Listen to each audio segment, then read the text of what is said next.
السلام عليكم ورحمة الله وبركاته.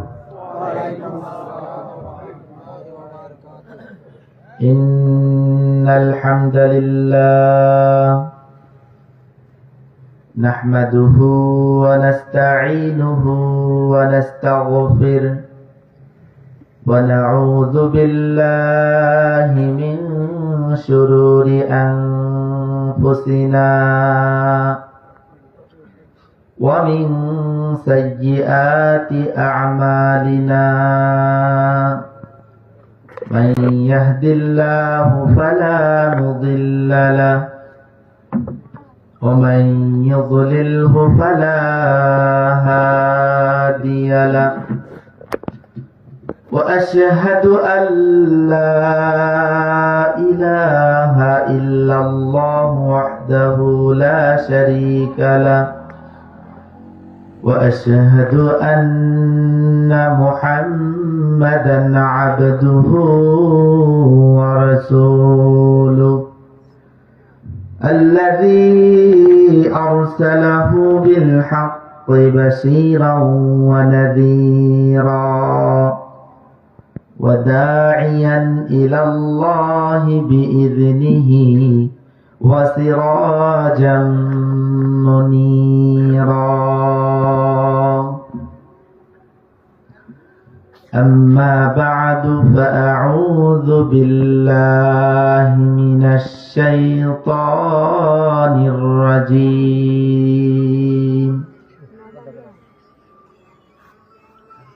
إن الصلاة تنهى عن الفحشاء والمنكر. وعن أبي هريرة رضي الله تعالى عنه قال قال رسول الله صلى الله عليه وسلم أرأيتم لو أن نهرا بباب أحدكم يغتسل منه كل يوم 5 مرات هل يبقى من درنه شيء؟ قالوا لا يبقى من درنه شيء. قال فذلك مثل الصلوات الخمس يمحو الله بهن الخطايا. وعن أنس رضي الله تعالى عنه قال قال رسول الله صلى الله عليه وسلم أول ما يحاسب به العبد يوم القيامة الصلاة فإن صلحت صلح له سائر عمله وإن فسدت فسد سائر عمله. رواه سلسلة صحيحة.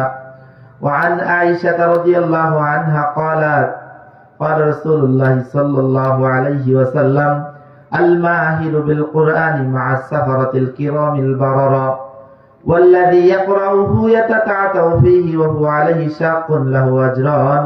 রাওয়াহুল বুখারী ও মুসলিম। আলহামদুলিল্লাহ, সমস্ত প্রশংসা সমস্ত গুণগান একমাত্র আমাদের সৃষ্টিকর্তা মহান আল্লাহর জন্য, যিনি আমাদেরকে সৃষ্টি করেছেন অতঃপর পৃথিবীতে পাঠিয়ে আমাদের বাস উপযোগী সমস্ত কিছুই দান করেছেন। এজন্য আমরা মহান আল্লাহর শুকরিয়া আদায় করি, সকলে বলি আলহামদুলিল্লাহ। পরিপূর্ণ রহমত ও শান্তি অবতীর্ণ হোক আমাদের প্রিয় রাসূল মুহাম্মদ সাল্লাল্লাহু আলাইহি ওয়াসাল্লামের প্রতি, যিনি এত বেশি কোরআন তেলাওয়াত করতেন। জিবরাইল এসে তাকে কোরআন শোনাতেন এবং তিনিও জিবরাইল আলাইহিস সালামকে কোরআন শোনাতেন। কোরআন তিনি নিজেদের জন্য, নিজের পরিবার জন্য বাধ্যতামূলক করে নিয়েছিলেন। সকালে সন্ধ্যায় ঘুমানোর আগে নামাজে, নামাজ ছাড়া শত্রুর মোকাবেলা করতে প্রত্যেক সময় তিনি কোরআন তেলাওয়াত করতেন। আমরা এমন মহানবী, আমাদের নবী, শ্রেষ্ঠ নবী মুহাম্মদ সাল্লাল্লাহু আলাইহি ওয়াসাল্লামের উপর দরুদ পাঠ করি। আমরা সকলেই বলি সাল্লাল্লাহু আলাইহি ওয়াসাল্লাম। উপস্থিত অধ্যকার চতুর্থ বার্ষিক ওয়াজ মাহফিল সালাফিয়া মহিলা মাদ্রাসার উদ্যোগে আয়োজিত সম্মানিত সভাপতি সাহেব, বিজ্ঞ পরিচালক, মঞ্চে উপবিষ্ট আছেন আমাদের দ্বিতীয় বক্তা অন্ধ হাফেজ শেখ সুলাইমান আলী। মঞ্চে আরো উপবিষ্ট আছেন বিজ্ঞ উলামায়ে কেরাম, আমার দুপাশে বিজ্ঞ উলামায়ে কেরাম। সামনে উপস্থিত আছেন ইসলাম দরদি মুরব্বিয়ান, সমবয়সী যুবক ভাই এবং স্নেহের ছোট ভাইরা, পর্দার অন্তরালে মা ও ভগ্নীগণ। আমি আপনাদের সম্মুখে সূরা আল আনকাবুত এর ৪৫ নং আয়াতের অংশ বিশেষ এবং ২টি বিষয়ে বুখারী ও মুসলিম থেকে ৩টি হাদিস পাঠ করেছি। আমার পঠনকৃত উক্ত আয়াত এবং হাদিস ৩টির প্রতি খেয়াল রেখে আজকের বক্তব্যের বিষয় হবে সালাত বা নামাজ আদায়ের গুরুত্ব ও ফজিলত, নামাজ আদায় করলে জান্নাত, না আদায় করলে জাহান্নাম, আর সালাত পরিত্যাগকারীর বিধান। সাথে সাথে আমাদের দ্বিতীয় বক্তা ভাই এবং তৃতীয় বক্তা কোরআন তেলাওয়াতের গুরুত্ব ফজিলত সম্পর্কে অনেক মূল্যবান আলোচনা রেখেছেন। আমিও মাদ্রাসা শিক্ষার গুরুত্ব নিয়ে কিছু আলোচনা করব ইনশাআল্লাহ। ওমা তাওফিক ইল্লা বিল্লাহি আলাইহি তাওয়াক্কালতু ওয়া ইলাইহি উনীব। রাত প্রায় অর্ধেক হয়ে গেছে, আমরা আর বেশিক্ষণ আলোচনা করব না, 1 থেকে 1.5 ঘন্টা। আপনারা আমাদের সাথে থাকতে পারবেন তো ইনশাআল্লাহ? এরকম বৈঠকে বসার অনেক ফজিলত আছে। এক, কোরআনিক বৈঠকে যারা বসার শুরু থেকে আল্লাহ তাদের উপর অনবরত শান্তি নাজিল করতে থাকেন। তার মানে আমাদের উপর শান্তি নাজিল হচ্ছে, এটা বিশ্বাস করেন? 2, চতুর্দিক থেকে ফেরেশতা ঘিরে নেয়। 3, রহমত তাদেরকে ঢেকে ফেলে। 4, আল্লাহ তাআলা বলেন যে আমার এই বান্দারা যে বৈঠকে বসেছে তারা কি চায়, তারা যা চায় তাদেরকে তাই দেওয়া হবে। সুবহানাল্লাহ। ফেরেশতাগণ তাদের খোঁজ খবর নিয়ে বলেন যে একজন ব্যক্তি রাস্তা দিয়ে যাচ্ছিল, দেখলো কোরআনের আলোচনা চলছে, সেও বসে পড়েছে। আসলে আগে থেকেই বা বাড়ি থেকে নিয়ত করে সে মজলিসের উদ্দেশ্যে, কোরআনের মাহফিলের উদ্দেশ্যে আসেনি। আল্লাহ এর কি করা যাবে? আল্লাহ তাআলা বললেন তাকেও ক্ষমা করে দেয়া হলো। এমনকি এরকম বৈঠকে বসে একজন মানুষ আল্লাহর কাছে যা চাইবে আল্লাহ তাআলা তাকে তাই প্রদান করবেন। সুবহানাল্লাহ। আল্লাহ তাআলা যেন আমাদেরকে শেষ পর্যন্ত থাকার তৌফিক দান করেন, আল্লাহুম্মা আমিন। সম্মানিত উপস্থিতি, সালাত সম্পর্কে আমরা আলোচনা করব। সালাত বা নামাজ এমন একটি ইবাদত, যদি কোনো বান্দা এই সালাত বা নামাজ এর হিসাব দিয়ে আল্লাহর কাছে মুক্তি পায়, পাশ করতে পারে, নাজাত পায়, তাহলে তার অন্য কোনো আমলের কোনো হিসাবের প্রয়োজন হবে না। আল্লাহ তাআলা তার সব ইবাদত আমল অটোমেটিক্যালি কবুল করে নেবেন, তাকে জান্নাত দিয়ে দিবেন। পক্ষান্তরে কারো যদি সালাত বা নামাজ আমল নামায় না থাকে, বা কেউ যদি সালাত পড়ে কিন্তু আল্লাহ রাসূলের পদ্ধতি অনুযায়ী না হয়, সালাত যদি আল্লাহ কবুল না করেন, তাহলে তার সমস্ত ইবাদত বাতিল হয়ে যাবে। এ ব্যাপারে সিলসিলা সহিহা নামক একটি হাদিস গ্রন্থ নাসিরউদ্দিন আলবানী কর্তৃক লিখিত, এই গ্রন্থের 598 নং হাদিস। আন আনাস রাদিয়াল্লাহু তাআলা আনহু قال, আনাস রাদিয়াল্লাহু তাআলা আনহু থেকে বর্ণিত, তিনি বলেন, قال রাসূলুল্লাহ সাল্লাল্লাহু আলাইহি ওয়াসাল্লাম, রাসূল সাল্লাল্লাহু আলাইহি ওয়াসাল্লাম বলেছেন, আউয়ালু মা ইউহাসাবু বিহিল আবদু ইয়াউমাল কিয়ামাতিস সালাহ। প্রত্যেক বান্দার থেকে আল্লাহ তাআলা কিয়ামতের মাঠে সর্বপ্রথম নামাজের হিসাব নেবেন। ফাইন সলুহাত সলুহালাহু সাইরু আমালি। যদি বান্দার নামাজের হিসাব সঠিক হয়, তাহলে তার সমস্ত আমল আল্লাহ কবুল করবেন। ওয়া ইন ফাসাদাত ফাসাদা সাইরু আমালি। যদি তার নামাজের হিসাব বিনষ্ট হয়, নামাজ যদি আল্লাহ কবুল না করেন, আমল নামায় যদি নামাজের সওয়াব নেকি না থাকে, তাহলে তার সমস্ত আমল বরবাদ হয়ে যাবে। অত্র হাদিস থেকে বোঝা যায় নামাজ ঠিক, অন্যান্য সকল আমল ঠিক। নামাজ বেঠিক বা নামাজ যার নেই তার কোনো আমল আল্লাহ কবুল করবেন না। সম্মানিত উপস্থিতি, পর্দার অন্তরালে মা ও ভগ্নীগণ, সালাত এমনই এক গুরুত্বপূর্ণ ইবাদত, কেউ যদি আদায় করে তার জন্য জান্নাত অবধারিত, সে জান্নাতে যাবে। আন আবি মুসা আল-আশআরী রাদিয়াল্লাহু তাআলা আনহু قال, আবু মুসা আশআরী রাদিয়াল্লাহু তাআলা আনহু থেকে বর্ণিত, তিনি বলেন, قال রাসূলুল্লাহ সাল্লাল্লাহু আলাইহি ওয়াসাল্লাম, রাসূল সাল্লাল্লাহু আলাইহি ওয়াসাল্লাম বলেছেন, হাদিস বুখারী এবং মুসলিমে রয়েছে। মিশকাতে কিতাবুস সালাতের মধ্যে সালাত অধ্যায়ের মধ্যে হাদিসটি রয়েছে। আল্লাহ রাসূল বলেন, মান সাল্লাল বারদাইনি দাখালাল জান্নাহ, যে ব্যক্তি দুইটি নামাজ, দুই ঠান্ডার সময় নামাজ পড়বে, অর্থাৎ ফজর এবং আসরের নামাজ পড়বে, সে জান্নাতে প্রবেশ করবে। ওয়ান উমারা ইবনে রুয়াইবা قال, হাদিস মুসলিম শরীফের উমারা ইবনে রুয়াইবা রাদিয়াল্লাহু তাআলা আনহু বলেন, হাদিসটি মিশকাত শরীফেও কিতাবুস সালাতের মধ্যে রয়েছে। আল্লাহ রাসূল সাল্লাল্লাহু আলাইহি ওয়াসাল্লাম বলেছেন, লা ইয়ালিজান নার আহাদুন সাল্লা ক্বাবলা তুলুইশ শামসি ওয়া ক্বাবলা গুরুবিহা, যে ব্যক্তি ফজর এবং আসরের নামাজ পড়বে তার জন্য জাহান্নামে যাওয়া অসম্ভব, সে জাহান্নামে যাবে না। সম্মানিত উপস্থিতি, সালাত এমন এক ইবাদত, কেউ যদি আদায় করে ঠিকঠাক পড়ে তাহলে তার সমস্ত গুনাহ আল্লাহ ক্ষমা করে দেন।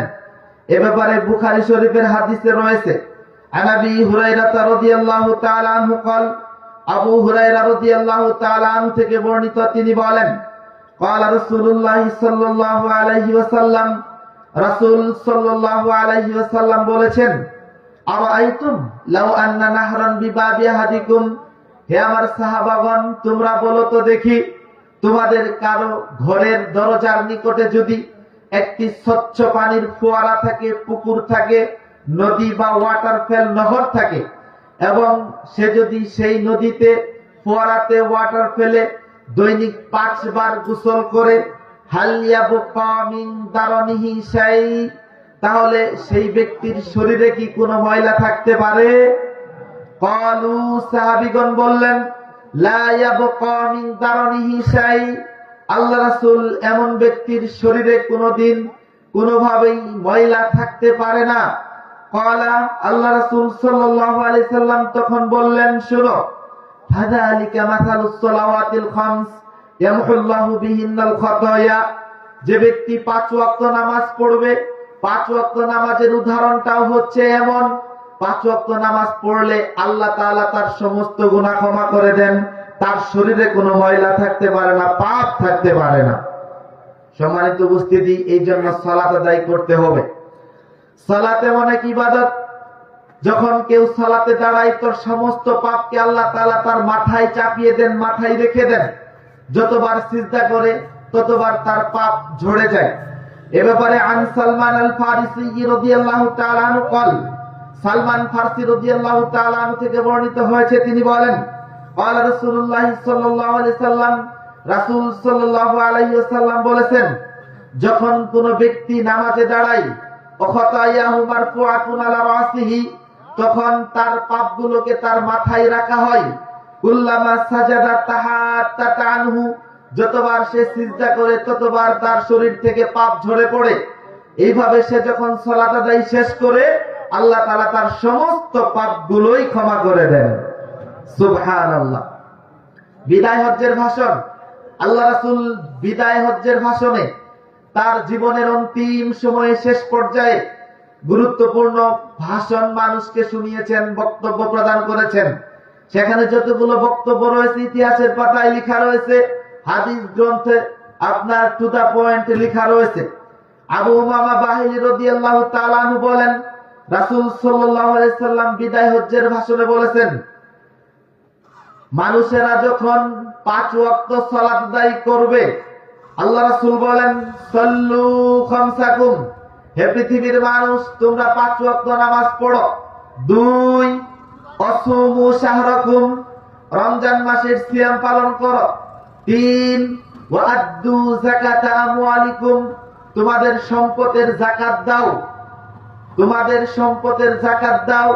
4 ওয়াতিউ যা আমরিকুম, তোমাদের যে নেতা হবে, আমির হবে, ধর্মীয় আমির, ইমাম অথবা রাষ্ট্রীয় প্রধান যে থাকবে, ইসলাম অনুযায়ী জীবন যাপন করতে বলবে, তোমরা তার কথা মেনে চলো, তাহলে তোমরা তোমার রবের জান্নাতে যেই জান্নাতে ইচ্ছা প্রবেশ করতে পারবে। কাজ হচ্ছে 4টি, তার প্রথমটি হচ্ছে সালাত। কেউ যদি সালাত পড়ে তার জন্য জান্নাত অবধারিত, নিশ্চিত সে জান্নাতে যাবে। আল্লাহ রাসূল বলেন, ইয়াজিবু রাব্বুকুম মিন রাই গনামিন, এটি রয়েছে নাসাই শরীফে, নাসাই শরীফের 666 নং হাদিস। আল্লাহ রাসূল বলছেন, তোমাদের রব ওই ছাগলের রাখালের প্রতি অত্যন্ত খুশি হন, খুবই বেশি খুশি হন। কেমন খুশি হন কোন ছাগলের রাখালের প্রতি? আল্লাহ রাসূল বলছেন, যে ব্যক্তি ছাগল চড়াতে চড়াতে একটি পাহাড়ের পাদদেশে চলে যায়, এক পর্যায়ে ছাগল ঘাস খেতে খেতে পাহাড়ের চূড়ায় উঠে পড়ে, কিনারায় উঠে পড়ে, উপরে উঠে পড়ে, এখান থেকে নেমে সে যদি মসজিদে যায়, সালাতের ওয়াক্ত শেষ হয়ে যাবে, তার ছাগল বা গরু ভেড়া ইত্যাদি নেকড়ে বাঘ খেয়ে ফেলবে, সেই জন্য মসজিদে যেতে পারে না। তখন সে ওই পাহাড়ের উপরে উঠেই ইউআদ্দিন ওয়া ইউকিমুস সালাহ, সেখানে আজান দেয় এবং সালাত আদায় করে। আল্লাহ তাআলা এই ছাগলের রাখালের এই দৃশ্য দেখে ফেরেশতাদেরকে বলেন, উনজুরু ইলা আবদি হাযা, হে আমার ফেরেশতারা, তোমরা আমার এই ছাগলের রাখালের দিকে তাকাও, সে আমাকে ভয় করে। ইয়াখাফু মিন্নি, সে আমাকে ভয় করে। আমাকে ভয় করার কারণেই সে এই পাহাড়ের উপরে কেউ তাকে দেখতেছে না, নামাজের সময়ে সঠিক ওয়াক্তে, আউয়াল ওয়াক্তে আজান দিল, ইকামত দিল, সালাত আদায় করলো। তোমরা সাক্ষী থাকো, কাদ গফারতু লিআবদি, আমি আমার এই বান্দাকে ক্ষমা করে দিলাম। শুধু ক্ষমাই নয়, আল্লাহ তাআলা ফেরেশতাদেরকে আরো বলেন, তোমরা সাক্ষী থাকো, ওয়া আদখালতুহুল জান্নাহ, আমি তাকে জান্নাতে প্রবেশ করালাম। জীবনের যে কোনো সময়, যে কোনো মুহূর্তে, যে কোনো পরিস্থিতিতেই আমরা থাকি না কেন, নামাজ পড়তেই হবে, এর কোনো বিকল্প নেই। আল্লাহ রাসূল যুদ্ধের ময়দানে ছিলেন, শত্রুপক্ষের আঘাত সাহাবীদের উপর এবং আল্লাহ রাসূলের উপর আসতেছিল। দেখেন, জয় পরাজয় নির্ভর করে আসমানে। পৃথিবীতে কেউ কাউকে ইচ্ছাকৃতভাবে নিজ শক্তিতে, বংশীয় মর্যাদায়, দলীয় দাপটে জয় পরাজয় করতে পারে না।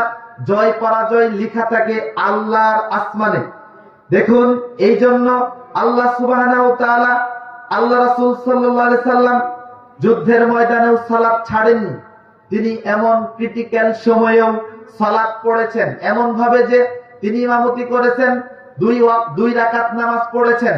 প্রথম রাকাতে যেই সাহাবীরা নামাজে দাঁড়িয়েছিল, দ্বিতীয় রাকাতের জন্য আল্লাহ রাসূল দাঁড়ালে এই প্রথম রাকাত শেষকারীরা চলে গেছে, অন্যান্য সাহাবীগণ এসে তারা দ্বিতীয় রাকাতে শামিল হয়েছে। দ্বিতীয় রাকাতে সালাম ফেরানোর পর তারা নিজ নিজে এক এক রাকাত করে আদায় করেছে।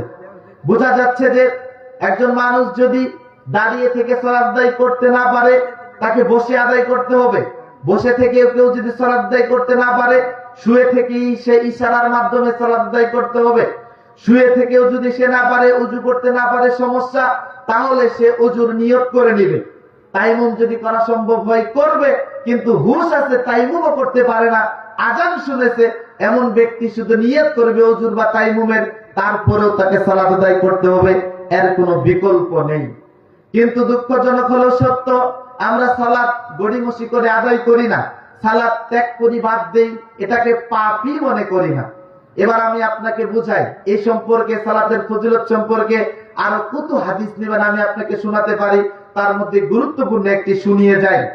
এই হাদিসটি আবু উমামা বাহিনী থেকে বর্ণিত। তিনি বলছেন, আল্লাহ রাসূল বলেন, মান খরাজা ইলা বাইতিহি মুতাহহিরান, যে ব্যক্তি বাড়ি থেকে ওযু করে ফরজ সালাত আদায় করার জন্য মসজিদের দিকে বের হলো, ফাজরুহু কাআজরিল হাজ্জিল মুহরিম, ওই ব্যক্তির সওয়াব হচ্ছে একজন ইহরামধারী হাজী সাহেবের সওয়াবের সমান। বাড়ি থেকে উজু করে কেউ যদি মসজিদে সালাত আদায় করার জন্য বের হয়, তার সওয়াব ইহরামধারী হাজীর সওয়াবের সমান। 2, কেউ যদি বাড়ি থেকে উজু করে অথবা সে মসজিদে গিয়ে সালাতুল জুহা, তাসবিহ, সালাতুল জুহা, চাষতের সালাত, সূর্য উদয় হওয়ার পর থেকে নিয়ে জোহরের আগ পর্যন্ত যে সালাত পড়া যায়, 2 রাকাত, 4 রাকাত, 6 রাকাত, 8 রাকাত পড়তে পারা যায় বা কেউ পড়ে, মসজিদে একমাত্র এই সালাতুল জুহা আদায় করার জন্যই যায়, ওই ব্যক্তির সওয়াব হচ্ছে একজন উমরা পালনকারীর সওয়াবের সমান। 3, এই হাদিসে আল্লাহ রাসূল বলেন, যে ব্যক্তি এক নামাজের পর আরেক নামাজের জন্য অপেক্ষা করবে, কিতাবুন ফি ইল্লিয়িন, এই ব্যক্তির নাম লেখা হবে ইল্লিয়িন, অর্থাৎ জান্নাতি ব্যক্তিদের রূহ থাকার জায়গাতে তার নাম লেখা হবে। ইল্লিয়িন হচ্ছে সপ্ত আসমানের উপরে জান্নাতি ব্যক্তিদের রূহ থাকার জায়গা, আর সিজ্জিন হচ্ছে সপ্ত জমিনের নিচে জাহান্নামী ব্যক্তিদের রূহ থাকার জায়গা। এই ব্যাপারে আরো অনেক ফজিলতের হাদিস রয়েছে। কেউ যদি সালাত আদায় করে তার সম্মান মর্যাদা বেড়ে যায়।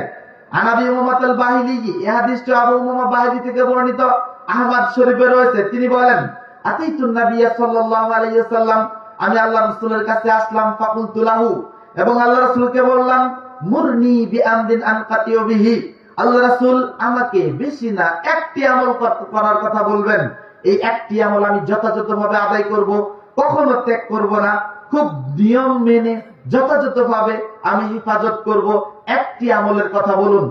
আল্লাহ রাসূল এত আমল থাকতেই অন্য কোন আমলের কথা বললেন না। তিনি আবু উমামা বাহিলিকে বললেন, ইলাম, আবু উমামা বাহিলি, তুমি জেনে রেখো, আন্নাকা, তুমি যখন তাসজুদু লিল্লাহ, আল্লাহর জন্য সিজদা করবে, ইল্লা রাফাআকাল্লাহু বিহা দারাজা, তখনই আল্লাহ তোমার সম্মান বাড়িয়ে দিবেন। আল্লাহ রাসূল বললেন, তুমি এই সালাত আদায় করো, একটি আমল তুমি করতে চেয়েছো, একটি আমল সালাত পড়ো, তোমার সম্মান দুনিয়া এবং পরকালে বেড়ে যাবে, আল্লাহ বাড়িয়ে দিবেন। সম্মানিত উপস্থিতি, মানুষের এই উন্নত ললাট আল্লাহর জন্য যত নিচু হবে, তার দুনিয়া এবং পরকালে সম্মান তত বেড়ে যাবে। পক্ষান্তরে আল্লাহকে ছাড়া অন্য কোন মানুষের নিকট, নেতা বলেন, নেত্রী বলেন, পীর বলেন, গাউস বলেন, ওলি বলেন, আউলিয়া বলেন, এদের জন্য যদি নত হয়, এটা শিরক হবে। আল্লাহ ছাড়া অন্য কারোর জন্য এই উন্নত ললাট নত হলেই তাকে জাহান্নামে যেতেই হবে। শিরক করলে আল্লাহ তাআলা তার জন্য জান্নাতকে হারাম করে দেন। এ ব্যাপারে আপনি সূরা মাইদার ৭২ নং আয়াতে বলেন, ইন্নাহু মাইয়ুশরিক বিল্লাহি ফাকাদ হারামাল্লাহু আলাইহিল জান্নাহ, যে ব্যক্তি শিরক করবে আল্লাহর সাথে অন্য কাউকে, তার জন্য জান্নাতকে হারাম করে দেওয়া হয়। ওমা ওয়াহুন নার, তার থাকার জায়গা হয় জাহান্নাম। ওমা লিয-যালিমিনা মিন আনসার, তার জন্য কিয়ামতের মাঠে কোনো সুপারিশকারী থাকবে না। এই জন্য ইবাদত হবে শুধু আল্লাহর জন্য, ভালোবাসা হবে সবচেয়ে বেশি আল্লাহর জন্য, তারপর বাবা মা ভাই বোন আত্মীয় স্বজন, আল্লাহর পরে মুহাম্মদ সাল্লাল্লাহু আলাইহি সাল্লাম, তারপর বাবা মা ভাইজন অন্যান্যের জন্য। কিন্তু আমরা যদি আল্লাহকে ভালোবাসি, তাহলে আল্লাহর এত কঠিন বিধান, নামাজে আকিমুস সালাহ ওয়া আতুজ যাকাত ওয়ারকাউ মা'আর রাকিঈন, তোমরা সালাত প্রতিষ্ঠা করো, কায়েম করো, যাকাত দাও, রুকুকারীদের সাথে রুকু করো, অনেক জায়গায় রয়েছে। তাহলে এই বিধানকে আমরা ত্যাগ করতে পারি? যদি আল্লাহর ভালোবাসা থাকে, এই বিধানকে আমরা ত্যাগ করতে পারি? পশ্চিম কালেও না। আমি আপনাকে এর ফজিলত সম্পর্কে আরো অনেক হাদিস শোনাতে পারি, সেদিকে আর যাচ্ছি না। সালাত না পড়লে জাহান্নাম অবধারিত, জাহান্নামে যেতে হবে নিশ্চিত। আমি আপনাকে বলছি, সূরাতুল মুদ্দাসসির খুলুন, সূরা মুদ্দাসসিরের 42 থেকে কিছু আয়াত পড়ুন। ফি জান্নাতিন ইয়াতাসাআলুন, জান্নাতের মধ্যে একে অপরকে জিজ্ঞেস করবে, জান্নাতীরা জাহান্নামীদেরকে জিজ্ঞেস করবে, অথবা এখানে ব্যাখ্যা রয়েছে যে তাফসীরকারক লিখেছেন যে ফেরেশতারা জাহান্নামীদেরকে জিজ্ঞেস করবে, মা সালাকাকুম ফি সাকার, হে জাহান্নামীরা, তোমরা জাহান্নামের মধ্যে কেন এসেছো? জাহান্নামে তোমরা কেন ঢুকলে, কেন প্রবেশ করলে, তোমরা কেন জাহান্নামে আসলে? তখন জাহান্নামীরা নিজের মুখে উত্তর দিবে। এক, কে বলতে পারেন? লাম নাকু মিনাল মুসাল্লিন, জাহান্নামীরা বলবে আমরা মুসল্লি ছিলাম না, নামাজ পড়তাম না, সালাত আদায় করতাম না, এই জন্য আমরা জাহান্নামের মধ্যে এসেছি। 2 ওয়ালাম নাকু নুতিমুল মিসকিন, আমরা অসহায় মিসকিনদের খাদ্য দান করতাম না, খাদ্য দানে অন্যদেরকে উৎসাহ দিতাম না, এই জন্য আমরা জাহান্নামে এসেছি। 3 ওয়াকুন্না নুকাযযিবু বিয়াউমিদ্দিন, আমরা বিচার দিবসকে অস্বীকার করতাম। কিসের আবার পরকাল, কিসের জান্নাত জাহান্নাম, আমরা পরকালকে বিশ্বাসই করতাম না, এই জন্য আমরা জাহান্নামে এসেছি। 4 ওয়াকুন্না নাখুদু মাআল খায়িদিন, আমরা সমালোচনাকারীদের সাথে সমালোচনা করতাম, যারা গীবত করত তাদেরটা মনোযোগ দিয়ে শুনতাম এবং আমরাও তাদের সাথে সাথে গীবত করতাম, পরনিন্দা চর্চা করতাম, অন্যের দুস্তুতি একে অপরের সাথে বর্ণনা দিতাম, বলা বলি করতাম, এই জন্য আমরা জাহান্নামে রয়েছি। তাহলে জাহান্নামে যাওয়ার এখানে জাহান্নামীরা নিজের মুখে স্বীকার করবে। 1 নাম্বার কি? লাম নাকু মিনাল মুসাল্লিন, সূরা মুদ্দাসসিরের মধ্যে। তারপর আপনি দেখুন সূরা মারিয়াম এর 59 নং আয়াত, 59 নং আয়াত, আল্লাহ তাআলা বলছেন ফাখালাফা মিন বাদিহিম খালফুন আদাউস সালাহ, তাদের পরে আসলো এক অপদার্থ জাতি যারা নামাজকে বিনষ্ট করলো, ওয়াত্তাবাউস শাহওয়াত, এবং তাদের প্রবৃত্তির অনুসরণ করলো, মন যা চাই তাই করে। মনে রাখবেন, মন যা চাই যারা তাই করবে তাদের জন্য জাহান্নাম। আল্লাহ তাআলা বলছেন ফাখালাফা মিন বাদিহিম খালফুন আদাউস সালাতা ওয়াত্তাবাউস শাহওয়াত, 2 শ্রেণীর মানুষকে আমি ফাসাউফায়াল কাউনা গাইয়া, গাইয়া নামক স্থানে নিক্ষেপ করব। তারা হচ্ছে 1 যারা নামাজ বিনষ্ট করবে, নামাজ পড়বে না। নামাজ বিনষ্টর ব্যাখ্যা রয়েছে, 1 যে মন মতো নামাজ পড়বে, পড়েই কিন্তু ওয়াক্ত মতো পড়ে না, পড়েই কিন্তু আল্লাহ রাসূলের নীতি অনুসারে পড়ে না, পড়েই সালাতে বিদআত করে, পড়েই ওযু ঠিকঠাক আদায় করে না, 1 ওয়াক্ত নামাজ আরেক ওয়াক্তের সাথে মিলিয়ে পড়ে, ওয়াক্তের কোনো খেয়াল রাখে না, এই সমস্ত ব্যক্তিদের জন্য জাহান্নাম। সম্মানিত উপস্থিতি, তাহলে আমরা কোরআনের 2 জায়গা থেকে বুঝতে পারলাম যারা নামাজ পড়বে না তাদের জন্য জাহান্নাম অবধারিত। এবার আসি সংক্ষিপ্ত আকারে সালাত ত্যাগকারীর বিধান। যারা নামাজ পড়ে না তাদের বিধান কি? যারা নামাজ পড়ে না তাদের বিধান ইসলামিক স্কলারগণ 2 ভাবে ব্যাখ্যা করেছেন, 1 দুনিয়াবী বিধান এবং পরকালীন বিধান। দুনিয়াতে তাদেরকে আমরা মুসলমান বলবো নাকি অন্য কোনো কিছু বলবো, এই ব্যাপারে ইসলামিক স্কলারদের উক্তি রয়েছে। আমি আমার নিজের থেকে বলছি না, এই কথাগুলো শুনলে অনেকেই মন খারাপ করেন, তাই আমি ইমামদের বরাত দিয়ে বলছি। জগৎ বিখ্যাত মুহাদ্দিস আহমদ ইবনে হাম্বল, যিনি 10 লক্ষ হাদিস মুখস্থ করেছেন। কয় লক্ষ? 10 লক্ষ হাদিস যার মুখস্থ ছিল, এই পৃথিবীর বুকে এখন পর্যন্ত মুসনাদে আহমদ নামে একটি হাদিস গ্রন্থ রয়েছে, যাতে 40,000-এরও বেশি হাদিস রয়েছে। 10 লক্ষ থেকে 40,000, আপনি চিন্তা করতে পারেন কত লক্ষ হাদিস বাদ দিয়ে হাদিস নিয়েছেন কয় হাজার?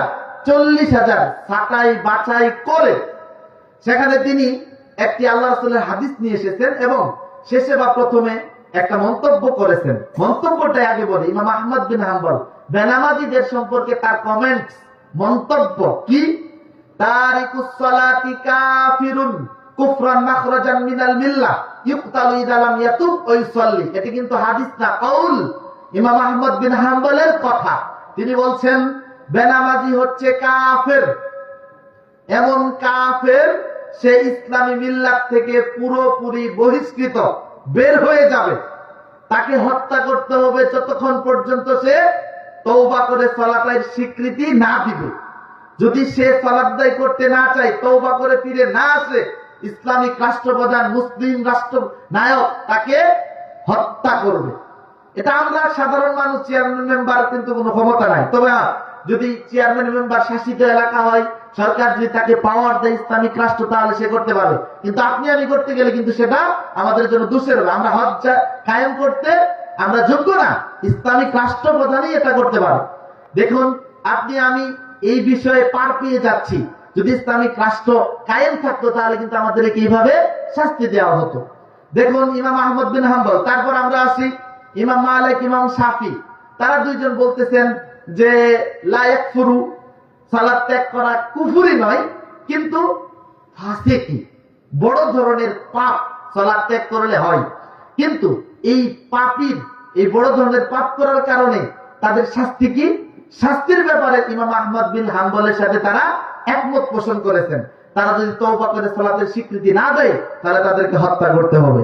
এবার থাকলো ইমাম আবু হানিফা রাহিমাহুল্লাহ, তিনি বলছেন যে সালাত ত্যাগ করলে যেহেতু কাফের মানুষ হয়ে যায় না, এটা ফাসিকি বড় ধরনের পাপ, কবিরা গুনাহ, যে গুনার জন্য জাহান্নাম অবধারিত হয়, জান্নাত তার জন্য বঞ্চিত হয়, সেই ক্ষেত্রে তাকে জেলখানায় বন্দী করে রাখতে হবে, ধুকে ধুকে সেখানেই মরবে। যখন সালাত আদায় করতে চাইবে তখন জেলখানা থেকে তাকে ছাড় দেওয়া যাবে। সম্মানিত উপস্থিতি, এটা গেল মানুষের কথা। মানুষের কথার কোনো দাম নাই যদি কোরআন হাদিসের সাথে মিল না থাকে। এবার আমরা কোরআন এবং হাদিসে দেখব বেনামাজির বিধান কোরআন এবং হাদিসে কি বলা আছে। সূরাতুত তাওবা 9 নং সূরা এর 11 নং আয়াত আপনি খুলে দেখেন। আল্লাহ তাআলা বলেন, ফাইন তাবু ওয়া আকামুস সালাতা ওয়া আতুজ যাকাহ ফাইখওয়ানুকুম ফিদ্দিন। যদি তারা তওবা করে, যদি তারা যাকাত দেয়, যদি তারা সালাত আদায় করে, যদি কাফের বা মুশরিক বা অন্য ধর্মাবলম্বী লোকেরা তওবা করে, যাকাত দেয়, সালাত আদায় করে, ফাইখওয়ানুকুম ফিদ্দিন, তাহলেই কেবল তারা তোমাদের ভাই, অন্যথা তারা তোমাদের ভাই হবে না। এবার যদি সালাত না পড়েন, যাকাত আদায় না করেন এবং তওবা না করেন, তাহলে বেনামাজিরা মুসলিম ভাই হিসেবে বিবেচিত হবে না। কোরআন থেকে এটা প্রমাণিত। এমনকি তাদের জানাজা কি হবে এখন বেনামাজি? এই সূরাতুত তাওবার 84 নং আয়াতে দেখবেন ইসলামিক স্কলাররা যেহেতু এবং স্ট্রং মত যেহেতু এটাই যে বেনামাজিরা কাফের বা মুশরিক হয়ে যায়, এ ব্যাপারে হাদিসও বিদ্যমান রয়েছে, সেই ক্ষেত্রে তাদের জানাজাও পড়ানো চলবে না। সম্মানিত উপস্থিতি, আমরা আরো আসি, এবার হাদিস থেকে দলিল দেই বেনামাজিদের বিধান সম্পর্কে। আনা আমরিন আনিন নবী সাল্লাল্লাহু আলাইহি ওয়াসাল্লাম قال, আব্দুল্লাহ ইবনে আমর থেকে বর্ণিত হয়েছে, তিনি বলেন, আন্নাহু যাকারা সালাতা ইয়াওমান, আল্লাহ রাসূল সাল্লাল্লাহু আলাইহি ওয়াসাল্লাম একদিন সাহাবীদের সামনে নামাজ নিয়ে আলোচনা করতেছিলেন, সালাত সম্পর্কে আলোচনা করতেছিলেন। এক পর্যায়ে তিনি বলেন, মান হাফাযা আলাইহা কানাত লাহু নূরান, যে ব্যক্তি সালাত হেফাজত করবে, রক্ষণাবেক্ষণ করবে, কিয়ামতের মাঠে তার নূর থাকবে, আলো থাকবে। ওয়া নাজাতান, সে জাহান্নাম থেকে মুক্তি পাবে। অবুরহানান, জান্নাতে যাওয়ার দলিল তার কাছে থাকবে। পক্ষান্তরে আল্লাহ রাসূল সাল্লাল্লাহু আলাইহি ওয়াসাল্লাম বলেন, ওমান লাম ইউহাফিজ আলাইহা, যে ব্যক্তি সালাতের হেফাজত করবে না। হেফাজতের ব্যাখ্যা দুইটি। এক, যে সে টাইম টু টাইম নামাজ পড়ে। হেফাজত না করা হলো টাইম টু টাইম নামাজ না পড়া। অথবা এমন সালাতিও নামাজিও আপনি খুঁজে পাবেন যে সপ্তাহে শুধু শুক্রবারে নামাজ পড়ে, এরা সালাতের হেফাজত করে না। অথবা এমন নামাজি আপনি পাবেন যে চাকরির দোহাই দিয়ে, ব্যবসা বাণিজ্যের দোহাই দিয়ে রাতের বেলা দেরি করে ঘুমায়, ফজরের নামাজ 10টা-11টার সময় উঠে পড়ে, অথবা মন না চাইলে পড়ে না। এটা কি হেফাজত করা হলো না? আল্লাহ রাসূল তাই বলছেন, ওমান লাম ইউহাফিজ আলাইহা, যে ব্যক্তি সালাতের হেফাজত করবে না, লাম তাকুন লাহু নূরান, কিয়ামতের মাঠে তার নূর থাকবে না। ওয়ালা নাজাতান, সে জাহান্নাম থেকে মুক্তি পাবে না। ওয়ালা বুরহানান, জান্নাতে যাওয়ার দলিলও তার কাছে মিলবে না। এবার তার কিয়ামত হবে কাদের সাথে? ওয়াকানু ইয়াউমাল কিয়ামাতি মা কারুন, কিয়ামতের মাঠে সে থাকবে কারুনের সাথে। ওয়া হামান, সে থাকবে হামানের সাথে। ও উবাই ইবনে খালফিন, সে থাকবে উবাই ইবনে খালফের সাথে। ও ফিরাউন, এবং সে থাকবে কিয়ামতের মাঠে ফিরাউনের সাথে। বলেন, ফিরাউন সে কি কাফের না মুশরিক? কাফের। শুধু কাফেরই না, সে এত বিশাল জালেম যে পৃথিবীর ইতিহাসে তার মতো বড় জালেম আর কেউ আসেনি। সে নিজেকে আল্লাহ দাবি করেছিল। তিনি আল্লাহ তাআলা কুরআনুল কারীমে বলেছেন, ফেরাউন বলেছিল, ওয়া আনা রাব্বুকুমুল আ'লা, কিসের আবার তোমাদের আল্লাহ? আমি ফিরাউনই তো হচ্ছি তোমাদের আল্লাহ। নাউযুবিল্লাহ। তাহলে বেনামাজি থাকবে কার সাথে কিয়ামতের মাঠে? ফিরাউনের সাথে। একজন মানুষ যখন ফিরাউনের সাথে থাকবে, তার সাথে তার হাসর নাসর হবে। আরেকজন আছে উবাই ইবনে সলুল, আব্দুল্লাহ ইবনে উবাই ইবনে সলুল, সে ছিল মুনাফিকদের সর্দার, লিডার। মুনাফিকদের সর্দারের সাথে থাকবে যেই মানুষ, সে কি করে মুসলমান হতে পারে? অথচ মুনাফিকরা জাহান্নামের সবচেয়ে নিচে থাকবে। আল্লাহ তাআলা কুরআনুল কারীমে ব্যাপারে বলছেন, ইন্নাল মুনাফিকিনা ফিদ দারকিল আসফালি মিনান নার, নিশ্চয় মুনাফিকরা জাহান্নামের সবচেয়ে নিচে থাকবে। আর বেনামাজিরা থাকবে এই মুনাফিকদের সাথে। অতএব সাবধান, সতর্কতার জন্য বলছি, আপনাকে ছোট করা, খাটো করা, অপমান করা আমার কোনো উদ্দেশ্য নয়। আপনাকে একটু বোঝানোর উদ্দেশ্যই যে নামাজ ত্যাগ করা কত গর্হিত অন্যায় কাজ, এটা যেন এই অন্যায় থেকে আমরা ফিরে এসে সালাত আদায় করে জান্নাত লাভ করতে পারি। আল্লাহুম্মা আমিন। নামাজের সাথে প্রত্যেকটা আমল এত গুরুত্বপূর্ণ, এত সওয়াবের, আপনি কল্পনা করতে পারবেন না। কেউ যদি সুন্দর করে উযু করে, আল্লাহ তাআলা তার উযুর সাথে ঝরে যাওয়া পানির সাথে পাপগুলো ঝরিয়ে দেন। এমনকি শেষ যে পানির বিন্দু তার শরীর থেকে ঝরে পড়ে, ওটার সাথেও আল্লাহ তাআলা পাপকে ঝরিয়ে দেন। আমাদের ভাই হাদিসের অনুবাদ করেছেন, মান ক্বারা আয়াতুল কুরসি ফি দুবুরি কুল্লি সালাতিন মাকতুবাতিন, যে ব্যক্তি প্রত্যেক ফরজ নামাজের পরে আয়াতুল কুরসি পাঠ করবে, এমন ব্যক্তিকে লাম ইয়ামনাহু মিন দুখুলিল জান্নাহ ইল্লাল মাউত, জান্নাতে যেতে কেউ বাধা দিতে পারবে না মৃত্যু ব্যতীত। অর্থাৎ মরে যাওয়ার সঙ্গে সঙ্গে এই ব্যক্তির জন্য জান্নাত ওয়াজিব হয়ে যায়। কোন ব্যক্তির জন্য? নামাজের পরে যে আয়াতুল কুরসি নিয়মিত পাঠ করে। এবার নামাজই পড়েন না, আয়াতুল কুরসি কেমনে পড়বেন?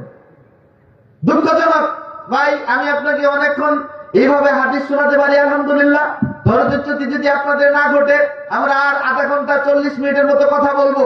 তার মধ্যে এই বলবো যে নামাজ তাও মানুষ সপ্তাহে একদিন হলেও গিয়ে পড়ে, কিন্তু কোরআনকে আজ মানুষ এত অপমান করতেছে যে 60 বছর বয়স হয়েছে, এখনো জীবনে কোরআন হাতে নেয়নি। আই ক্যান চ্যালেঞ্জ, এখানেও বের করে দিতে পারবো। আমরা বহু জায়গায় পরীক্ষা চালিয়েছি যে কোরআন মানুষ পড়ার জন্য আজ হাতে পর্যন্ত নেই না, কোরআন দেখলেই ভয় করে, নাউযুবিল্লাহ। অথচ আমরা হাদিস পাঠ করেছি, ওমর ইবনে খাত্তাব রাদিয়াল্লাহু তাআলা বলেন, রাসূল সাল্লাল্লাহু আলাইহি ওয়াসাল্লাম বলেছেন, ইন্নাল্লাহা ইয়ারফাউ বিহাযাল কিতাবি আকওয়ামাহু ওয়া ইয়াদউ বিহি আখারিন। হাদিস মুসলিম শরীফের। যেই ব্যক্তি কোরআন তিলাওয়াত করবে, অধ্যয়ন করবে, মেনে চলবে, ওই ব্যক্তিকে আল্লাহ তাআলা সম্মানিত করবেন। ওয়া ইয়াদউ বিহি আখারিন, যারা কোরআন পড়বে না, অধ্যয়ন করবে না, তিলাওয়াত করবে না, কোরআন অনুযায়ী জীবন যাপন করবে না, তাদেরকে অপমানিত করবেন। কি অপমানিত করবেন? ওই যে ভাই, অনেক ভাই আয়াতের অনুবাদ করেছেন, আমিও করে যাই। সূরাতুত তাহা এর 124 থেকে 126 নং আয়াত। আল্লাহ তাআলা বলেন, ওমান আ'রাদা আন যিকরি ফাইন্না লাহু মাঈশাতান যানকা, যে ব্যক্তি আমার স্মরণ থেকে মুখ ফিরিয়ে নেবে, তার খাবার হবে সংকীর্ণ। জাক্কুম গাছ, জাক্কুম গাছের ফল তাদের খাবার হবে, গলায় গিয়ে আটকে পড়বে, উপর দিকেও যাবে না, নিচের দিকেও যাবে না। আল্লাহর স্মরণ কি? ব্যাখ্যায় বলা আছে, আনিল কুরআন, অর্থাৎ কোরআন থেকে যারা মুখ ফিরিয়ে নিবে তাদের খাবার হবে সংকীর্ণ। শুধু খাবার সংকীর্ণ হবে এখানেই শেষ নয়। আল্লাহ বলেন, ওয়ানাহশুরুহুম ইয়াওমাল কিয়ামাতি আমা, আমি তাদেরকে কিয়ামতের দিন অন্ধ অবস্থায় উঠাবো। তাহলে কোরআন যারা পড়বে না, মানবে না, তাদেরকে আল্লাহ কিয়ামতের মাঠে অন্ধ অবস্থায় উঠাবে। ক্বালা, সে বলবে, লিমা হাসারতানি আমা ওয়া কুদ কুনতু বাসীরা, আল্লাহ আমাকে অন্ধ অবস্থায় উঠালেন কেন? অথচ দুনিয়াতে আমি চক্ষুষ্মান ছিলাম, চক্ষু দুটি আমার ছিল, সুন্দর নিয়ামত রাজি আমি ভোগ করেছি, দেখেছি, কিন্তু আজকে আমাকে অন্ধ অবস্থায় উঠালেন কেন? ক্বাল, আল্লাহ উত্তর দিবেন, কাযালিকা আতাতকা আয়াতুনা ফানাসিতাহা, এমনি ভাবেই তো স্পষ্ট ভাবে আমার আয়াত সমূহ তোমার কাছে এসেছিল, কোরআন তোমার কাছে বিদ্যমান ছিল, পৃথিবীতে অনেকেই কোরআন পড়তো, কিন্তু তুমি কোরআনকে ভুলে থেকেছো, তোমাকেও আজকে ভুলে থাকা হবে। এখানেই শেষ নয়, ওই ব্যক্তিকে বাধ্য করা হবে মুখের ভরে হাঁটতে, মুখের ভরে তাকে হাঁটানো হবে। আল্লাহ রাসূলের কাছে যখন সাল্লাল্লাহু আলাইহি সাল্লাম এক সাহাবী শুনলেন যারা কোরআন থেকে মুখ ফিরিয়ে নেবে, কাফের মুশরিকদেরকে আল্লাহ তাআলা মুখের ভরে হাঁটাবেন, সাহাবীর আশ্চর্য হয়ে গেলেন যে আল্লাহ রাসূল, মানুষ আবার মুখের ভরে হাঁটতে পারে নাকি? তখন আল্লাহ রাসূল উত্তর দিলেন যে আল্লাহ সুবহানাহু ওয়া তাআলা মানুষকে দুনিয়াতে দুই পায়ের ভরে হাঁটাতে পেরেছেন, হাঁটাতে সক্ষম হয়েছেন, তিনি কি চাইলে মুখের ভরে মানুষকে হাঁটাতে সক্ষম হবেন না? ক্বালা কাতাদাতু, তখন কাতাদা রাদিয়াল্লাহু তাআলা বলেন, বালা ওয়া ইজ্জাতি রাব্বিনা, আমার রবের ইজ্জত এবং সম্মানের কসম করে বলছি, যারা কোরআন থেকে মুখ ফিরিয়ে নেবে তাদেরকে অবশ্যই আল্লাহ তাআলা তার মুখের উপরে হাঁটাতে সক্ষম হবেন। সম্মানিত উপস্থিতি, কি বলবো, কোরআনকে অপমান করার কারণে আল্লাহ রাসূলের নিজের চাচা আবু জাহেল, যার বাড়ি আজকে টয়লেটে পরিণত হয়েছে, ঠিক কিনা? কিন্তু কোরআনের সাথে থাকার জন্য আবু বকর, ওমর, উসমান তাদের কবর হয়েছে মুহাম্মদ সাল্লাল্লাহু আলাইহি সাল্লামের সাথে। কোরআনের সাথে যার যত সম্পর্ক দুনিয়া এবং পরকালে তার সম্মান তত বেশি। লাইলাতুল কদরের রাত একটা রাতই তো, আজকের রাতের রাত, রমজানের ঈদের রাত, ঈদুল আজহা, ঈদুল ফিতরের সেগুলোও তো রাত, কিন্তু লাইলাতুল কদরের রাত সর্বশ্রেষ্ঠ রাত, ঠিক কিনা? তানাজ্জালুল মালায়েকাতু ওয়ার রূহ ফিহা বিইذনি রাব্বিহিম মিন কুল্লি আমর। এটা এমন একটি রাত যেই রাতে ফেরেশতা মণ্ডলী অবতীর্ণ হন, আল্লাহর রহমত নাযিল হতে থাকে। খায়রুম মিন আলফি শাহর, যেই একটি রাত 1,000 মাসের চেয়েও উত্তম। একটা রাত 1,000 মাস ইবাদত করলে 84-85 এর চেয়ে বেশি বছর ইবাদত করলে যত নেকি হবে, এক রাতে ইবাদত করলে তত নেকি হয়। কারণটা কি বলেন তো? আল্লাহ তাআলা বলেন, ইন্না আনজালনাহু ফি লাইলাতুল কদর, নিশ্চয় আমি এই কোরআনকে কদরের রাত্রিতে নাযিল করেছি। কদরের রাতের নিজস্ব কোনো মর্যাদা নাই। এটা এই কারণে মর্যাদা মণ্ডিত যে ওই রাতে আল্লাহ তাআলা কোরআন নাযিল করেছেন। কোরআনের সাথে যার যত সম্পর্ক সেই হবে দুনিয়া এবং পরকালে তত সম্মানিত।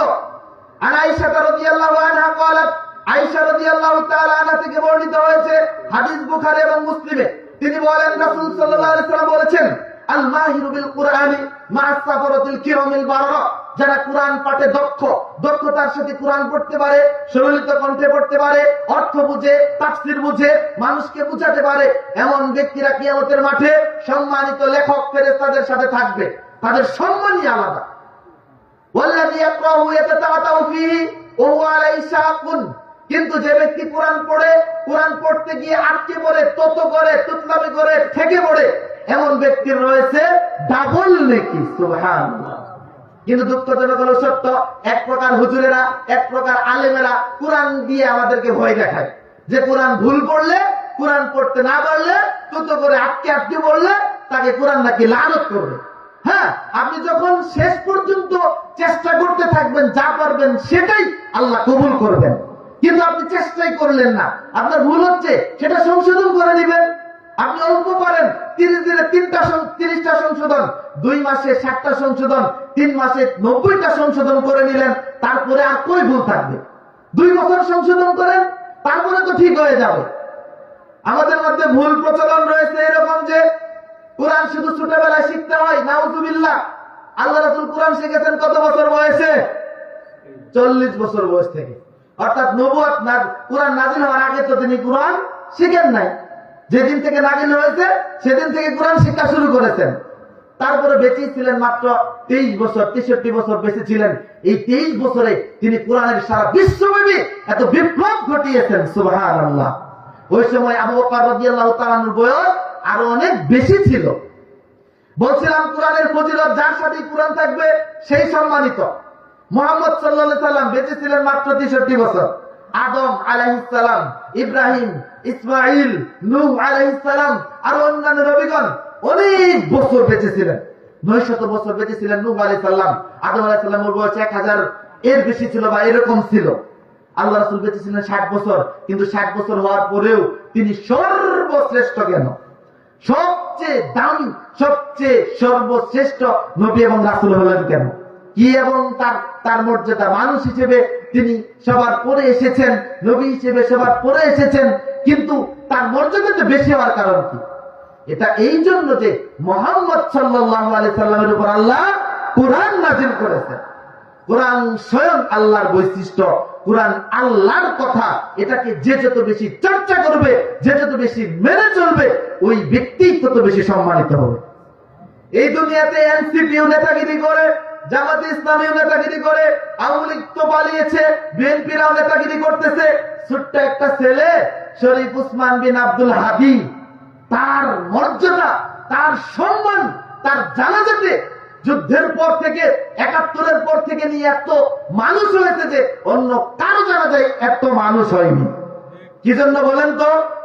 তার বাবা একজন মসজিদের ইমাম ছিলেন, একজন আলেম ছিলেন। তার বড় ভাই একটা কামিল মাদ্রাসার আরবি প্রভাষক।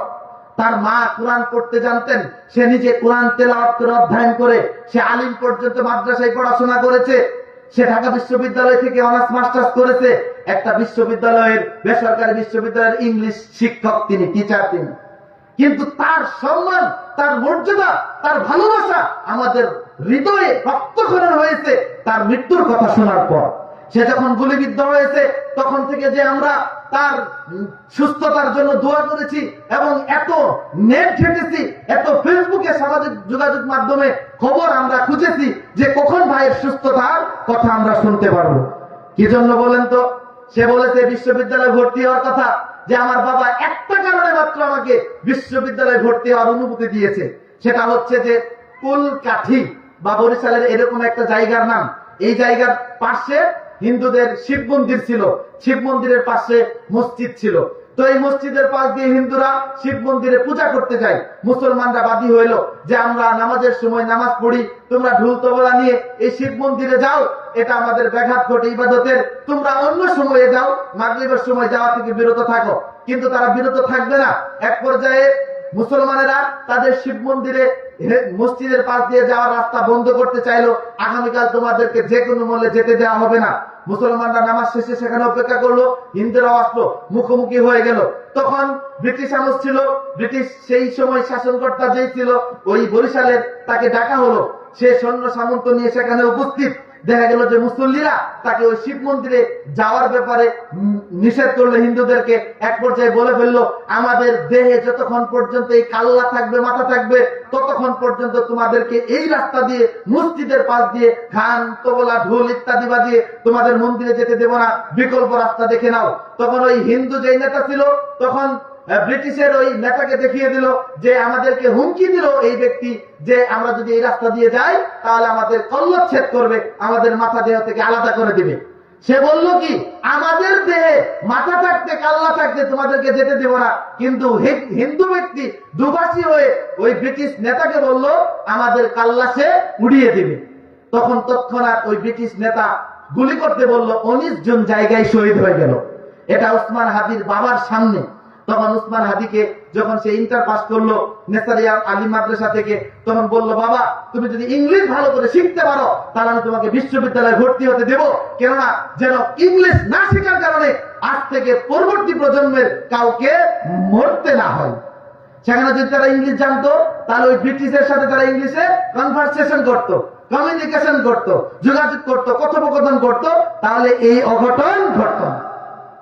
সম্মানিত উপস্থিতি, দেখুন তার ইতিহাস পড়াশোনার আর তার বাবা মার ইমান। তার বাবা উসমান হাদির নিজের বক্তব্য আমরা এই পর্যন্ত, সে আগেও গুলিবিদ্ধ হওয়ার আগ পর্যন্ত আমরা জানতাম না সে এত অনেস্ট, এত সৎ ব্যক্তি। এনসিপির অন্যান্য নেতাদের মধ্যে মনে করতাম।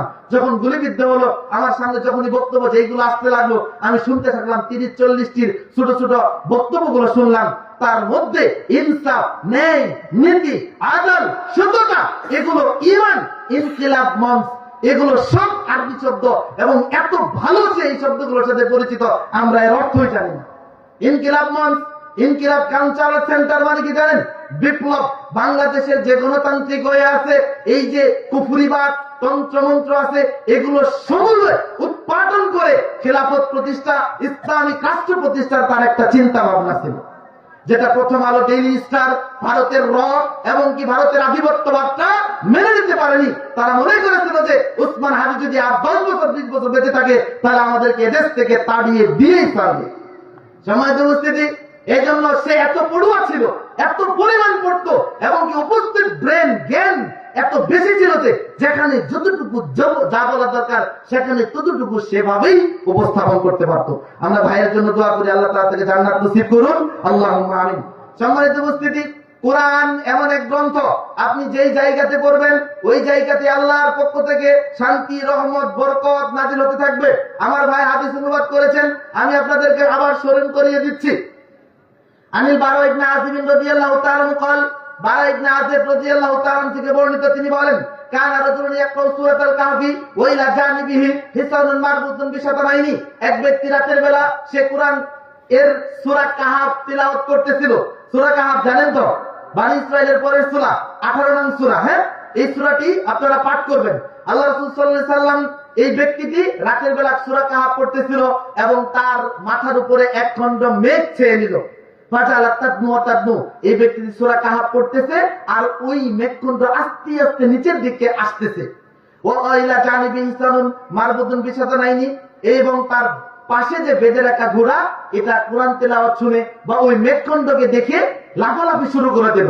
ফালাম্মা আসবাহা, যখন সকাল হলো সে নবী সাল্লাল্লাহু আলাইহি সাল্লামের কাছে আসলো এবং তখন কোরআন তেলাওয়াত সে বন্ধ করে দিয়েছে। যে ব্যাপার কি, এমন ঘটনা ঘটতেছে, মেঘ আস্তে আস্তে নিচের দিকে নেমে আসতেছে, আমার ঘোড়া লাফালাফি করতেছে। আশ্চর্য, কোরআন তেলাওয়াত বন্ধ করে দিয়ে সকালে ফজর নামাজে উপস্থিত। এবং সে বলল, আল্লাহ রাসূল, আমি রাতের বেলা আর কোরআন পড়তেছিলাম, আমার সাথে এই ঘটনা ঘটেছে, ব্যাপার কি, রহস্য কি বুঝিনি। তখন আল্লাহ রাসূল বললেন, শুনো, তিলকাস সাকিনাতু তানাজ্জালাত বিল কোরআন, ওইটা সাধারণ কোনো মেঘখণ্ড ছিল না, তুমি কোরআন পড়তেছিলে, এই জন্য তোমার উপর সাকিনা নামক এক বিশেষ শান্তি অবতীর্ণ হতেছিল। তুমি যদি সকাল পর্যন্ত কোরআন পড়তে থাকতে, ওই শান্তি সকাল পর্যন্ত অবতীর্ণ হতেই থাকতো। বুখারী শরীফের অন্য বর্ণনায় রয়েছে, আল্লাহ রাসূল সাল্লাল্লাহু আলাইহি ওয়াসাল্লাম বলেন, তিলকাল মালায়েকাতু দানাত লি সাউতিকা, ওইটা ছিল ফেরেশতাদের একটি দল, তোমার কোরআন তেলাওয়াত শোনার জন্য তারা দুনিয়াতে নেমে এসেছিল। আসবাহাত, তুমি যদি সকাল পর্যন্ত কোরআন তেলাওয়াত করতে, তাহলে তারাও সেখানে সকাল পর্যন্ত থেকে যেত। ইয়ানজুরু নাসু ইলাইহা, সব মানুষেরা ফেরেশতাদেরকে দেখে ফেলতো। লা তাতাওয়ারা মিনহুম, মানুষদের চোখের আড়াল ফেরেশতারা হতে পারতো না। হাদিস বুখারী এবং মুসলিমের। এটা হচ্ছে কোরআন তেলাওয়াতের ফজিলত। যেই জায়গাতে, যেই স্থানে আপনি কোরআন তেলাওয়াত করবেন, ওই জায়গাতে, ওই স্থানে আপনার জীবনে তাৎক্ষণিকভাবে আল্লাহ তাআলা শান্তি নাযিল করতে থাকবেন। এই যে একটা মহিলা মাদ্রাসা, এখানে সকাল বিকাল কোরআন তেলাওয়াত করা হয়। কোরআনের কত মুজিজা! একটা পৃষ্ঠা মানুষ প্রথম থেকে শেষ পর্যন্ত ঠিকঠাক মুখস্থ বলতে পারে না, আর একজন হাফিজ সাহেব কোরআনের সূরা ফাতিহা বিসমিল্লাহ আউযু বিল্লাহ বিসমিল্লাহ দিয়ে শুরু করে কুল আউযু বিরাব্বিন নাস এখানে শেষ পর্যন্ত সূরা নাসের শেষ আয়াত দিয়ে শেষ করে। এটা মুজিজা। যেখানেই তারা পাঠ করবে, আল্লাহ তাআলা তাদের উপর সেখানেই বরকত নাযিল করতে থাকবেন। তাহলে আপনারা এমন মাদ্রাসা চান কি চান না? সাহায্য করবেন কি করবেন না? আমাদের হৃদয়টা বড় ব্যথিত যে আমরা কোরআন গোটাটা পড়েছি, অর্থও জানি মাশাআল্লাহ, সম্পূর্ণ করতে না পারলেও 80% বা তার বেশি অনুবাদ তাফসীর করতে পারবো, কিন্তু আমরা একটু যে মুখস্থ বলতে পারি না, বা আমি নিজে হাফেজ হইনি, এজন্য খুব দুঃখ লাগে, কষ্ট লাগে আমাদের। কিন্তু আপনার এই ছোট্ট মেয়েটা, সে 2-3 বছর পরে এখানে হাফেজা হবে। আল্লাহর কসম করে বলছি, যেই ঘরে কোরআন তেলাওয়াত করা হবে, ওই ঘর যদি 3 সেট থাকে, 2-3 বছর নিয়মিত কেউ যদি কোরআন তেলাওয়াত করে, তার সেই ঘরে আল্লাহ কোন দিক দিয়ে বরকত দিয়ে কিভাবে অট্টালিকা তৈরি করে দিবেন, কল্পনাও করতে পারবেন না। আজকাল দেখেন এই বড় বড় আমলা যারা আছে, এমপি মন্ত্রী যারা আছে, বড় বড় ক্রিকেটাররা যারা আছে, তাদের জীবনী খুঁজে দেখেন, ছেলে মেয়েদেরকে ওই ইংলিশ মিডিয়ামে প্রাথমিক ভাবে না দিয়ে আজকে তারা কোরআনের মাদ্রাসায় দিতেছে। কেন? তারাও বুঝে যে কোরআনের বরকত কত বেশি। সম্মানিত উপস্থিতি, কোরআনের একটা আয়াত পড়লে একটি উট কুরবানি করার সওয়াব পাওয়া যায়, 100 আয়াত পড়লে 100টি উট কুরবানি করার সওয়াব পাওয়া যায়। এমনকি হাদিস জানেন কিনা? হাদিস মুসলিম শরীফের আমি শোনাই। উকবা ইবনে আমির রাদিয়াল্লাহু তাআলা বলেন, খরাজা রাসূলুল্লাহ সাল্লাল্লাহু আলাইহি সাল্লাম ওয়া নাহনু ফিস সুফাতি, আমরা একদিন মসজিদের বারান্দায় উপবিষ্ট ছিলাম।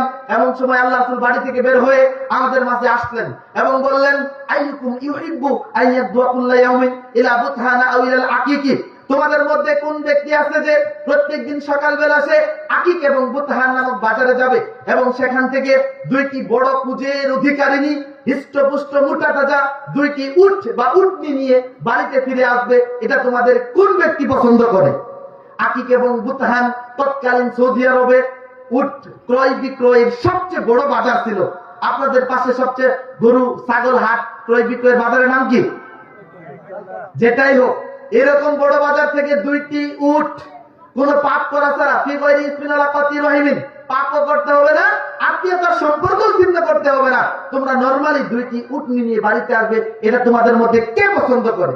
তখন সকলে সাহাবী বলেন, নহিব্বু যালিকা, আল্লাহ রাসূল এটা তো আমরা সকলেই পছন্দ করি। তখন আল্লাহ রাসূল বললেন, কি জন্য তাহলে তোমাদের কোনো ব্যক্তি সকালবেলা মসজিদে যায় না এবং মসজিদে গিয়ে সেখানে 2টি আয়াত তিলাওয়াত করে না? অথচ মসজিদে ফজরের পরে 2টি আয়াত কোরআন থেকে তিলাওয়াত করা অথবা অন্যকে পড়ানো, নিজে পড়া অথবা অন্যকে শিক্ষা দেওয়া 2টি উটনি অপেক্ষা উত্তম। ওয়াসালাতুন খায়রুল লাহু মিন সালাসিন, 3টি আয়াত কোরআন থেকে ফজরের পরে পড়া 3টি উট কুরবানি বা দান করার চেয়ে উত্তম। ওয়া আরবাউন খায়রুল লাহু মিন আরবাইন, 4টি আয়াত মসজিদে বসে মাদ্রাসায় বসে কোরআন তেলাওয়াত করা 4টি উট কুরবানি বা দান করার চেয়ে বেশি দেখি। আল্লাহ রাসূল বললেন ওমিন আদাদিহিন্না মিনাল ইবিল। এবার আর 3-4টার উদাহরণ দিলেন না। কেউ যদি মসজিদ মাদ্রাসায় 1000 আয়াত পড়ে, তাহলে 1000 আয়াত 1000 উট কুরবানি করলে যত নাকি হবে তার চেয়েও বেশি নাকি হবে। সুবহানাল্লাহ। নামাজের মধ্যে কোরআন তেলাওয়াত করার নাকি দেখুন, আবু হুরায়রা থেকে হাদিস বর্ণিত হয়েছে, মুসলিম শরীফের হাদিস। তিনি বলেন আল্লাহ রাসূল বলেছেন, তোমাদের মধ্যে কে কোন ব্যক্তি বাড়িতে এসে হৃষ্টপুষ্ট বড় কুচের অধিকারিণী এখন বাচ্চা প্রসব করবে, সেখান থেকে দুধ খাবে, বাচ্চা লাভ করবে, 3টা এমন তোমরা কে পছন্দ করো? বাড়িতে আসলেই পাবে। কল আল্লাহ রাসূল বললেন, আল্লাহ রাসূল সাহাবীগণ বললেন এটা আমরা সবাই পছন্দ করি। তখন আল্লাহ রাসূল বললেন তোমাদের যে ব্যক্তি নামাজে ন্যূনতম 3টি আয়াত পাঠ করে তার জন্য 3টি হৃষ্টপুষ্ট বড় কুচের অধিকারিণী আসন্ন প্রসূতি উটনি অপেক্ষা উত্তম। তাহলে নামাজ পড়বেন, তেলাওয়াত বেশি করবেন, বেশি উট কুরবানির সওয়াব পাবেন। সম্মানিত উপস্থিতি, আমরা আয়াতুল কুরসি নাযিলের ইতিহাস জানি। তার আগে একটি হাদিস বলে আবু হুরায়রা থেকে বর্ণিত, তিনি বলেন রাসূল সাল্লাল্লাহু আলাইহি ওয়াসাল্লাম বলেছেন লা তাজআলু বুয়ুতাকুম মাকাবির, তোমরা তোমাদের ঘরগুলোকে কবরস্থানে পরিণত করিও না। যে ঘরে সূরা বাকারা পড়া হয় ওই ঘরে শয়তান থাকতে পারে না। তাহলে আমাদের ঘরে আজ অশান্তির শেষ নাই। স্বামী স্ত্রীতে গরমিল, স্বামী স্ত্রীতে সংসার চলতেছে না, সংসার বিচ্ছিন্ন হবে হবে ভাব। এগুলো কেন হয়? শয়তান আমাদের উপর প্রভাব খাটিয়ে আমাদেরকে বিচ্ছিন্ন করতে চায়, এবং শয়তানের সবচেয়ে মেইন টার্গেট হচ্ছে এটা। ইবলিসও তার চেলাদেরকে এই জন্য সবচেয়ে বেশি ভালোবাসে। ইবলিস সন্ধ্যাবেলায় রাতের বেলায় তার চেলাদেরকে নিয়ে সমুদ্রের উপরে আসন পেড়ে বসে পড়ে এবং বলে তোমরা আজকে সারাদিন কে কি করেছো, যে যা করেছে, কেউ হত্যা করাইছে, কেউ একজনের মধ্যে বিভেদ ঘটিয়েছে, সব অনেকে কিছু করেছে। তখন এক বোন বলে আমি একজন স্বামী স্ত্রীর মধ্যে বিভেদ ঘটিয়েছি, তাদের তালাক করিয়ে দিয়েছি। তখন সে সিংহাসন থেকে উঠে তাকে বুকে জড়িয়ে নেয় যে তুমি একটা কাজের কাজ করেছো। অর্থাৎ পরিবার কথা যদি ঠিক না থাকে, মানুষ স্বামী স্ত্রী যদি বা মেয়েরা যদি পরকিয়া করে, স্বামীরা যদি পরকিয়া করে পরনারীর সাথে, তাহলে সংসার নষ্ট হয়।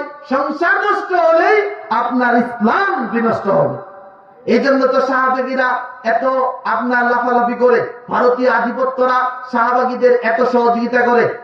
সাহাবাগীরা এক পক্ষে আর গোটা বাংলাদেশের সকল মুসলমান এক পক্ষে হয়েও তাদের সাথে পারতেছে না। এটা কি জন্য?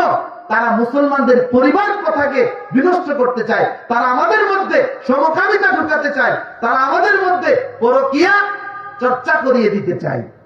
সম্মানিত উপস্থিতি, বলছিলাম আপনি সালাত আদায় করবেন, কোরআন তেলাওয়াত করবেন, নিজের ছেলে মেয়েকে কোরআনের হাফেজ বানানোর জন্য আপ্রাণ চেষ্টা করবেন। উপস্থিত মা বোন এখানে আছেন, আপনাদের সম্পর্কে 2-4-5 মিনিট কিছু বলেই বক্তব্য শেষ করবো ইনশাআল্লাহ। আমার বড় ভাই হাদিসের অনুবাদ করেছেন আইয়ুমা ইমরাতিন ইদা সাল্লাত খামসাহা ওয়া সামাত শাহরাহা ওয়া আহসানাত ফারজাহা ওয়া আতাআত বালাহা ফালতাদখুল মিন আইয়ি আবওয়াবিল জান্নাতি শাআত। একজন মহিলা যখন 4টি কাজ করবে, কয়টি কাজ? মা বোনরা গুনবেন। 1 ইদা সাল্লাত খামসাহা, একজন মহিলা যখন 5 ওয়াক্ত নামাজ পড়বে। 2 ওয়াসামাত শাহরাহা, যখন সে রমজান মাসের ফরজ সিয়াম পালন করবে। 3 ওয়া আহসানাত ফারজাহা, যখন সে লজ্জাস্থান হেফাজত করবে, পরকিয়া করবে না, পর্দা করে চলবে, লজ্জাস্থান আপাতমস্তক শরীর ঢেকে রাখবে, বাড়িতে বিনা প্রয়োজনে বের হবে না। নারীরা তো ঘরের বস্তু, নারীরা গোপন বস্তু, তারা বাড়িতেই থাকবে। আল্লাহ বলেন অকরনা ফি বুয়ুতিকুন্না ওয়ালা তাবাররাজনা তাবাররুজাল জাহিলিয়াতিল উলা, তোমরা বাড়িতেই অবস্থান করো, নিজ গৃহেই থাকো, একান্ত প্রয়োজন ব্যতীত বাড়ি থেকে বের হবে না। জাহেলি যুগের নারীদের মতো তোমরা পুরুষদের সামনে নিজেদেরকে প্রদর্শন করবে না। এটাই হচ্ছে নীতি। আল্লাহ তাআলা আরো বলেন ইয়া আইয়ুহান নবী কুল লিআজওয়াজিক, হে নবী আপনি আপনার স্ত্রীদেরকে বলুন, অবানাতিক আপনার মেয়েদেরকে বলুন, অনিসাইল মুমিনিনা এবং মুমিন নারীদেরকে বলুন তারা যেন তাদের চাদর দিয়ে তাদের নিজেদেরকে ঢেকে রাখে, নিজেদের বক্ষ দেশের উপর যেন চাদর ফেলে রেখে। এটাই হচ্ছে উত্তম। এতে করে তাদের চেনা সহজ হবে এবং বখাটে যুবকরা তাদেরকে উত্তপ্ত করতে পারবে না, ইফটিজিং করতে পারবে না। অতএব তাই আল্লাহ রাসূল বলেছেন 3 নম্বরে যে আহসানাত ফারজাহা, যে নারী নিজের লজ্জাস্থান হেফাজত করবে। 4 ওয়া আতাআত বালাহা, যে নারী তার স্বামীর আনুগত্য করবে, স্বামীকে মেনে চলবে, এমন নারীর ইচ্ছা হলো সে যে দরজা দিয়ে ইচ্ছা জান্নাতে প্রবেশ করতে পারবে। সুবহানাল্লাহ। মা বোন, আজকের বক্তব্যের সব ভুলে গেলেও 4টি কাজ ভুলবেন না, করবেন ইনশাআল্লাহ। পক্ষান্তরে বেপরদার পরিণতি হচ্ছে জাহান্নাম। যারা বেপরদায় চলবে তাদেরকে অবশ্যই জাহান্নামে যেতে হবে। এ ব্যাপারে একটা হাদিস বলি। আন আবি হুরায়রা রাদিয়াল্লাহু তাআলা আনহু قال, আবু হুরায়রা থেকে বর্ণিত হয়েছে, তিনি বলেন قال রাসূলুল্লাহ সাল্লাল্লাহু আলাইহি সাল্লাম, রাসূল সাল্লাল্লাহু আলাইহি সাল্লাম বলেছেন, সিনফানে মিন আহলিন নার লা মাহুমা, 2 শ্রেণীর মানুষ জাহান্নামে যাবে, আমি মুহাম্মদ সাল্লাল্লাহু আলাইহি সাল্লাম তাদেরকে দেখি নাই। 1 কওমুন মাহুম সিয়াতুন কাযনাবিল বাকার, এমন লোকেরা জাহান্নামে যাবে যাদের হাতে গরুর লেজের মতো লাঠি থাকবে। ইয়াসজিবুনা বিহান নাস, তারা লাঠি দিয়ে, এই গরুর লেজের মতো লাঠি দিয়ে মানুষদেরকে প্রহার করবে। তারা জাহান্নামে যাবে, তারা জান্নাতে যাবে না। 2 অনিসাউন কাসিয়াতুন আরিয়াতুন, এমন নারী জাহান্নামে যাবে যেই নারী কাপড় পরার পরে উলঙ্গ। নিসাউন, নারী, কাসিয়াতুন, কাপড় পরিহিতা, আরিয়াতুন, উলঙ্গ। হাদিসের অনুবাদ এরকমই হবে ইনশাআল্লাহ, কেউ ভুল ধরতে পারবে না। নারী কাপড় পরার পরে উলঙ্গ আবার কেমন কথা? ব্যাখ্যা এসেছে 2 ধরনের ব্যাখ্যা।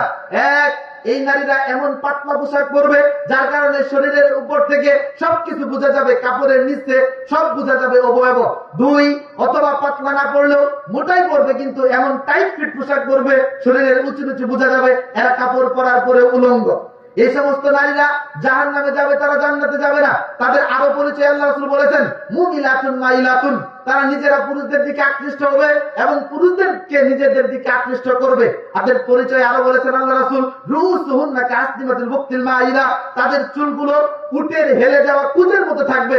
অর্থাৎ বোরকার নিচে থাকার পরেও অনেক মেয়েদের চুল কতটুকু, কোন কিভাবে খোপা বেঁধেছে সব বোঝা যায়। এটাও করা যাবে না। হয় বেনি বেঁধে ফেলে রেখে রাখতে হবে, অথবা চুল খোলা রেখে ফেলে রাখতে হবে যেন চুল বোঝা না যায়।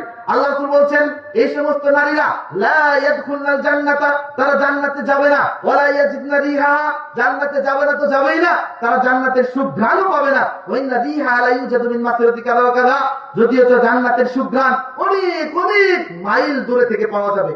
একটা দ্রুতগামী ঘোড়া 3 দিন যত দূরে যেতে পারবে তত দূরে থেকে জান্নাতের সুঘ্রাণ পাওয়া যাবে। অথবা 1 মাসের পথ অতিক্রম করতে পারবে তত দূর থেকে জান্নাতের সুঘ্রাণ পাওয়া যাবে। কিন্তু বেপরদা এই বৈশিষ্ট্যের নারীদের জান্নাত অসম্ভব। অতএব মা বোনদেরকে বলবো, আপনাদেরকে আমরা খুব ভালোবাসি। আমি স্বামী হিসেবে কোনোদিন চাই না যে আমার স্ত্রীর চেহারা কেউ কোনোদিন দেখুক, আমার স্ত্রীর কণ্ঠ কেউ কোনোদিন শুনুক। এতেও আমার আত্মমর্যাদায় লাগে। আমি খুব পর্দায় রাখার চেষ্টা করি, আমার মাকে আমি খুব পর্দায় রাখার চেষ্টা করি। তাকে একা একই কোনোদিন বের হতে দেই না। প্রয়োজনে চাকরি বাকরি সব বাদ দিয়ে হলেও নিজে আমি তাকে হাসপাতালে নিয়ে যাই, নিজের বাইকে উঠিয়ে আমি আমার বোনের বাড়িতে নিয়ে যাই। আমি মাকে, আমার মেয়েকে, আমার স্ত্রীকে যার চেয়ে নাই বেশি ভালোবাসি, নিজের জীবনের চেয়ে বেশি ভালোবাসি। আপনি কেন একা একই হাটে বাজারে যাবেন? আপনি কেন একা একই অন্য বাড়িতে যাবেন? আমরা আপনাকে ভালোবাসি। আমাদের ভালোবাসা আপনাদের জন্য, নিজের ইনকাম করে খাওয়ার জন্য আমাদের এত কিছু করার দরকার নেই, কিন্তু আপনার স্বামী কত কিছুই না করে আপনাকে একটু ভালো রাখার জন্য। অতএব স্বামীকে মূল্যায়ন করুন, আপনার ছেলে মেয়েকে মূল্যায়ন করুন। পরিশেষে বলবো, আমরা আপনাদের ছেলে মেয়েদের ব্যাপারে সচেতন হই। আমরা শেষ করে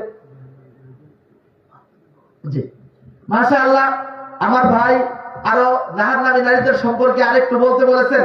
দেখেন সম্মানিত উপস্থিতি, জাহান্নামী নারীরা যত বেপরদায় থাকবে তাদের জাহান্নামে যাওয়ার তত কারণ বেশি। আচ্ছা, জাহান্নামী নারীরা সবচেয়ে বেশি কেন যাবে?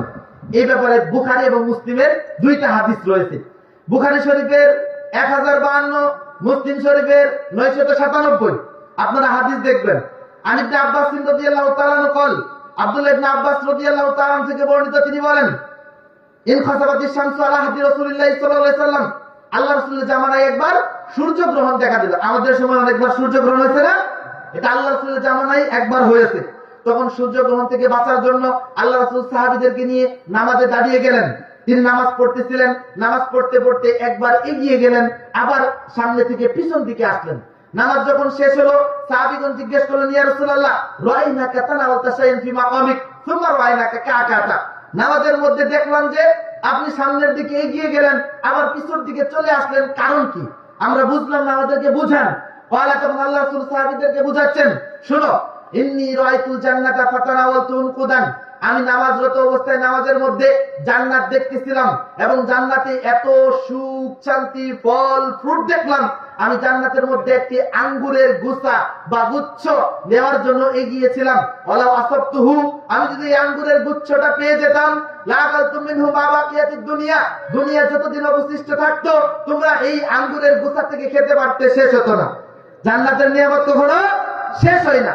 আল্লাহ রাসূল সাল্লাল্লাহু আলাইহি ওয়াসাল্লাম বলেন, বুখারীর হাদিস, মাইয়াদখুলুল জান্নাতি ইয়ানামু ওয়ালা ইয়াবাসু, যে ব্যক্তি জান্নাতে প্রবেশ করবে সে সুখ শান্তি আরাম আয়েশের মধ্যে জীবন যাপন করবে, তাকে কোনোদিন দুঃখ কষ্ট দুর্দশা স্পর্শ করবে না। ওয়ালা ইয়াবলা থিয়াবুহু, তার কাপড় কোনোদিন পুরাতন হবে না, ময়লা হবে না। ওয়ালা ইয়াবনা শাবাবু, তার যৌবন কোনোদিন শেষ হবে না।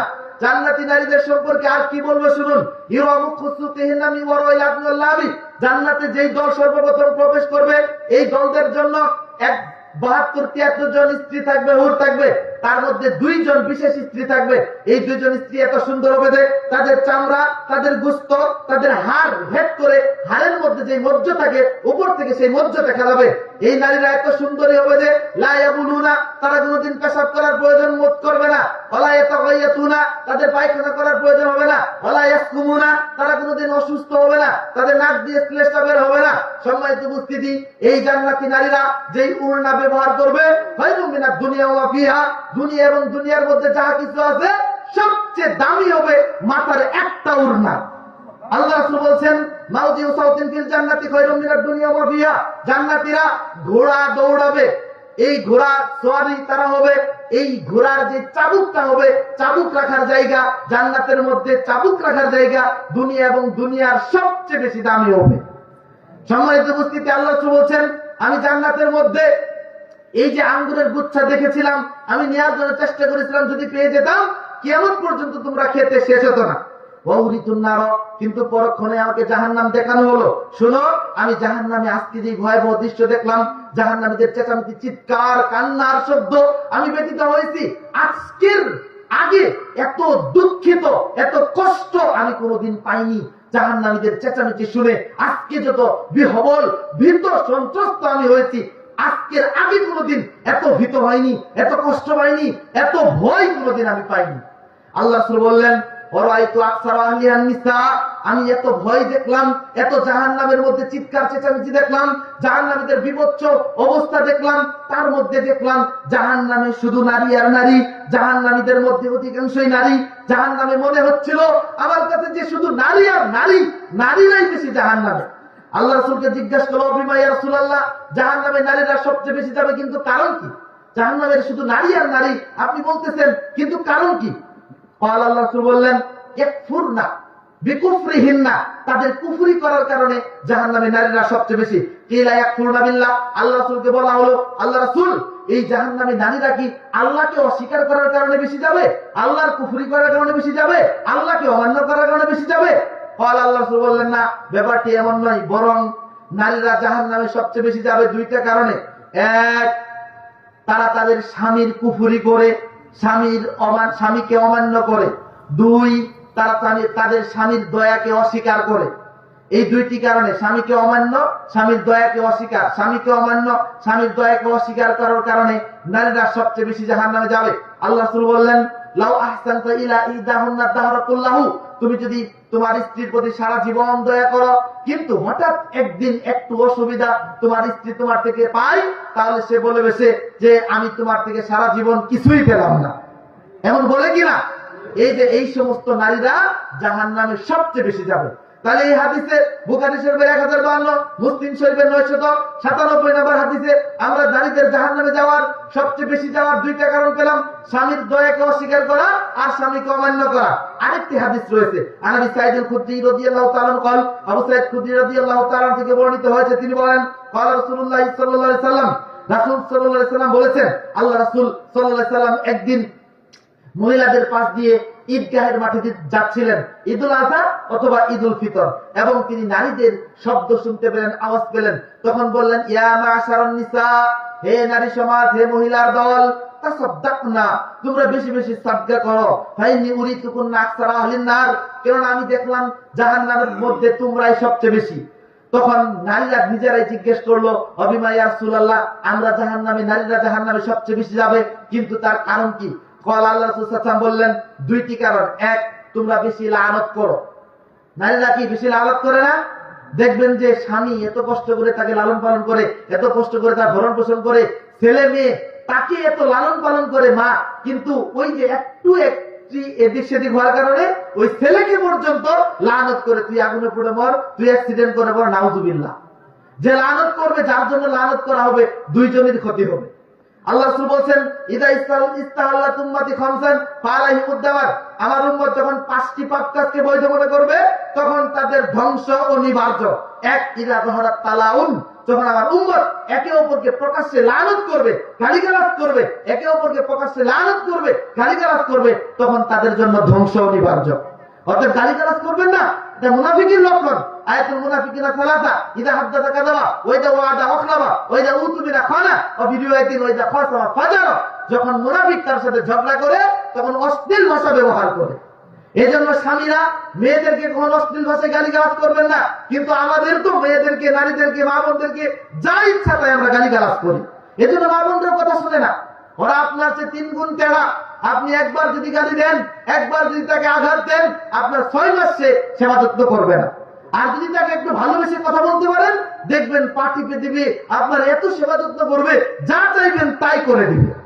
এই জন্য বলছিলাম, আল্লাহ রাসূল বলছেন যে নারীরা জাহান্নামে সবচেয়ে বেশি যাবে। তার 1 নম্বর কারণ হচ্ছে মুসলিম শরীফের 304 নম্বর হাদিসের, যে তারা বেশি লানত করে, তোমরা বেশি লানত করো। 2, এই হাদিসে আল্লাহ রাসূল বললেন যে তোমরা স্বামীর দয়াকে বা স্বামীকে অমান্য করো, স্বামীর অবাধ্য হও, এই জন্য জাহান্নামে সবচেয়ে বেশি যাবে। অতএব আমাদের কি করতে হবে? নারীদেরকে, ওই যে আগের হাদিসে বলছি, 4টা কাজ করলে নারীদের জন্য জান্নাত অবধারিত, নিশ্চিত। তার মধ্যে প্রথমটা ছিল সালাত, দ্বিতীয়টা ছিল হচ্ছে সিয়াম, তৃতীয়টা ছিল পর্দা, চতুর্থটা ছিল স্বামীর আনুগত্য করা। স্বামীর আনুগত্যে জান্নাত, স্বামীর নাফরমানি করলে জাহান্নাম। আল্লাহ রাসূল সাল্লাল্লাহু আলাইহি ওয়াসাল্লাম বলেন, আল্লাহ তাআলা বলেছেন, আমি আল্লাহ যদি এই পৃথিবীতে আমাকে ব্যতীত অন্য কাউকে সিজদা করার আদেশ দিতাম, অর্থাৎ আল্লাহ যদি কোনো মানুষকে আল্লাহ ছাড়া অন্য কারো সিজদা করা বৈধতা দিতেন, তাহলে একমাত্র নারীদেরকে বলতেন, তোমরা তোমাদের স্বামীদেরকে সিজদা করো। তাহলে নারীরা তাদের স্বামীর কাছে কত ঋণী, একটু চিন্তা করে দেখুন। এমন বর্ণনা পাওয়া যায়, একজন স্বামী কঠিন রোগে আক্রান্ত হয়েছে, সারা শরীর তার ঘা হোঁচড়াতে ভরে গেছে।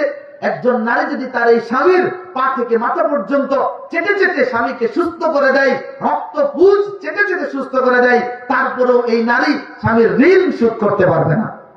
একজন স্বামীর কাছে একজন নারী এতটাই ঋণী। অতএব মা বোন, আপনার স্বামীকে আপনি কেন গালিগালাজ করবেন? স্বামীর অবাধ্য আপনি কেন হবেন? আপনি ইতিহাস করে দেখুন, আপনার বাবা শত চেষ্টা করে আপনার স্বামীর কাছেই সবচেয়ে ভালো মনে করে আপনাকে পাঠ্যস্ত করেছে, বিবাহ দিয়েছে। আর 10 বছর পরে, 20 বছর পরে, 2 বছর পরে সন্তান হওয়ার পরেও জীবনের শেষ বয়সে এসে তাকে ভালো লাগবে না? মানে ভালো লাগতে হবে, ভালো লাগলেও মানতে হবে, মিঠা লাগলেও মানতে হবে, তিতা লাগলেও মানতে হবে, মেনে চলতেই হবে তাকে, যদি জান্নাত পেতে চান। সম্মানিত উপস্থিতি, রাত অনেক দীর্ঘ হয়ে গেছে। আমি আমার টুটাফাটা বিদ্যায় আপনাকে অনেক কিছু বোঝানোর চেষ্টা করলাম। তার মধ্যে গুরুত্বপূর্ণ বিষয় ছিল যে সালাত কখনো ছাড়া যাবে না। আল্লাহ তাআলা সূরাতুজ জারিয়া এর 56 নং আয়াতে বলেন, ওমা খালাকতুল জিন্না ওয়াল ইনসা ইল্লা লিয়াবুদুন, আমি মানুষকে সৃষ্টি করেছি একমাত্র, শুধুমাত্র, অনলি সির্ফ আমার ইবাদত করার জন্য। মানুষ এবং জিনকে আল্লাহ তাআলা একমাত্র কি জন্য সৃষ্টি করেছেন? ইবাদত করার জন্য। চাকরির জন্য না, খাওয়ার জন্য না, কোনো কিছুর জন্য না, শুধু আপনি ইবাদত করতে যতটুকু সক্ষম হবেন, আপনার এই শরীরটা একটু দাঁড়িয়ে থাকবে, আল্লাহর জন্য চিন্তা করবে, এরকম ইনকাম করে খাবেন আর আল্লাহর ইবাদত করবেন, এত কিছুর প্রয়োজন নাই। তাই তো এক গরিব সাহাবী হঠাৎ করে একটা বিল্ডিং উঠালো, ইটের ঘর তৈরি করলো, এসা তৈরি করার পর আল্লাহ সালাম প্রদান করলো, আল্লাহ সালামের উত্তর দিলেন না, মুখ ফিরিয়ে দিলেন। এইভাবে 3 বার মুখ ফিরিয়ে নিলেন, সালাম দিলেন, সালামের উত্তর দিলেন না। পরবর্তীতে তাকে অন্যান্য সাহাবী জানালেন যে এই যে তুমি অট্টালিকা তৈরি করেছো, এই জন্য তোমার থেকে আল্লাহ রাসূল মুখ ফিরিয়ে নিয়েছেন। তার মানে দুনিয়া বিমুখ জীবন যাপন আমাদেরকে করতে হবে। আল্লাহ রাসূল একদিন এক মরা, কানকাটা, পচে যাওয়া, দুর্গন্ধযুক্ত ছাগলের পাশ দিয়ে হেঁটে যাচ্ছিলেন এবং সাহাবীদেরকে বললেন, হে সাহাবীরা, তোমাদের মধ্যে কে আছে যে এই দুর্গন্ধযুক্ত, কানকাটা, মরে যাওয়া, পচা, গলে যাওয়া এই ছাগলকে 1 টাকা, 1 দিরহাম বা দিনারের বিনিময়ে কিনে নিবে? তখন সকল সাহাবী বলল, এটাকে তো আমরা কেউই 1 টাকা কেন, তার চেয়ে কম মূল্যেও কিনে নিতে রাজি নই, এমনিতেও নিতে রাজি নই। তখন আল্লাহ রাসূল বললেন যে আল্লাহর কাছে এই দুনিয়ার মূল্য এই পচে যাওয়া, এই গলে যাওয়া, এই দুর্গন্ধযুক্ত ছাগলের চেয়ে অনেক কম। তাহলে আমরা কোন দুনিয়া নিয়ে ব্যস্ত আছি? অনন্তকাল এই দুনিয়ার জন্য আমরা নষ্ট করে দিচ্ছি। যে জান্নাতে সুখের কোনো অভাব নেই, যে জান্নাতে আল্লাহ তাআলা জান্নাতীদের জন্য হুর প্রস্তুত করে রেখেছেন, যেই আল্লাহ তাআলা বলেন যে লাম ইয়াতমিসহুন্না ইনসুন ক্বাবলাহুম ওয়ালা জান, জান্নাতে জান্নাতীদের জন্য আল্লাহ তাআলা এমন নারী প্রস্তুত করে রেখেছেন যে নারীদেরকে ইতিপূর্বে কোনোদিন কোনো জিন এবং কোনো মানুষ স্পর্শ করেনি, দেখেওনি পর্যন্ত। আল্লাহ তাআলা বলেন আ'দাতু লিইবাদিস সালিহিন, আমি আমার নেক বান্দাদের জন্য জান্নাতের মধ্যে এত নিয়ামত প্রস্তুত করে রেখেছি, মালা আইনুন রাআত, যা কোনোদিন কোনো চোখ দেখেনি, ওয়ালা উযুনুন সামিআত, যা কোনোদিন কোনো কান শ্রবণ করেনি, ওয়ালা খাতারা আলা কলবি বাসার, আমার এই নিয়ামত সম্পর্কে কোনো মানুষ কোনোদিন কোনো হৃদয় কল্পনাও করতে পারে না। অথচ মানুষ কত বড় বড় অট্টালিকা তৈরি করেছে, অথচ মানুষ কত সুন্দর কত কিছু তৈরি করেছে, কিন্তু আল্লাহ তাআলা এগুলোর উদাহরণই চলবে না। জান্নাতে এত নিয়ামত জান্নাতীদের জন্য প্রস্তুত করে রেখেছে। আমরা এমন জান্নাত চাই না? তাহলে কি করতে হবে? প্রত্যেক দিন বা সব সময় বা যখন মন চাইবো 3 বার করে আল্লাহুম্মা ইন্নী আসআলুকাল জান্নাতাল ফিরদাউস, হে আল্লাহ আপনি আমাদেরকে জান্নাতুল ফিরদাউস দান করুন। কয়বার করবেন? 3 বার, ওয়া ফি রিওয়ায়াতিন 7 বার। 3 বার অথবা 7 বার যদি কেউ আল্লাহুম্মা ইন্নী আসআলুকাল জান্নাতাল ফিরদাউস বা আল্লাহুম্মা ইন্নী আসআলুকাল জান্নাহ এতটুকু বলে তখন জান্নাত আল্লাহর কাছে দোয়া করে, আল্লাহ অমুক ব্যক্তি আমাকে চেয়েছে, অতএব আমাকে না দেখে চেয়েছে, অতএব আপনি তাকে আমার মধ্যে প্রবেশ করান। কেউ যদি জাহান্নাম থেকে 3 বার মুক্তি চায় অথবা 7 বার মুক্তি চায়, তখন জাহান্নাম আল্লাহর কাছে দোয়া করে, আল্লাহ অমুক ব্যক্তি আমার আযাবের ভয়ে আমার থেকে মুক্তি চেয়েছে, নাজাত চেয়েছে, অতএব আপনি আমার থেকে তাকে নাজাত দিন। তাহলে জাহান্নাম থেকে মুক্তির দোয়া কি? আল্লাহুম্মা আজিরনি মিনান নার, আল্লাহ আপনি জাহান্নাম থেকে বাঁচান, অথবা আল্লাহুম্মা ইন্নী আউযু বিকা মিন আযাবি জাহান্নাম। আল্লাহ রাসূলের এমন কোন নামাজ ছিল না যে নামাজে তিনি জাহান্নাম থেকে, কবরের আযাব থেকে, দাজ্জালের ফিতনা থেকে আশ্রয় না চাওয়া পর্যন্ত সালাম ফিরিয়েছেন। কি দোয়া করেছেন জানেন না? আল্লাহুম্মা ইন্নী আউযু বিকা মিন আযাবি জাহান্নাম ওয়া আউযু বিকা মিন আযাবিল কবর ওয়া আউযু বিকা মিন ফিতনাতিল মাসিহিদ দাজ্জাল ওয়া আউযু বিকা মিন ফিতনাতিল মাহইয়া ওয়াল মামাত। পরিশেষে মাদ্রাসার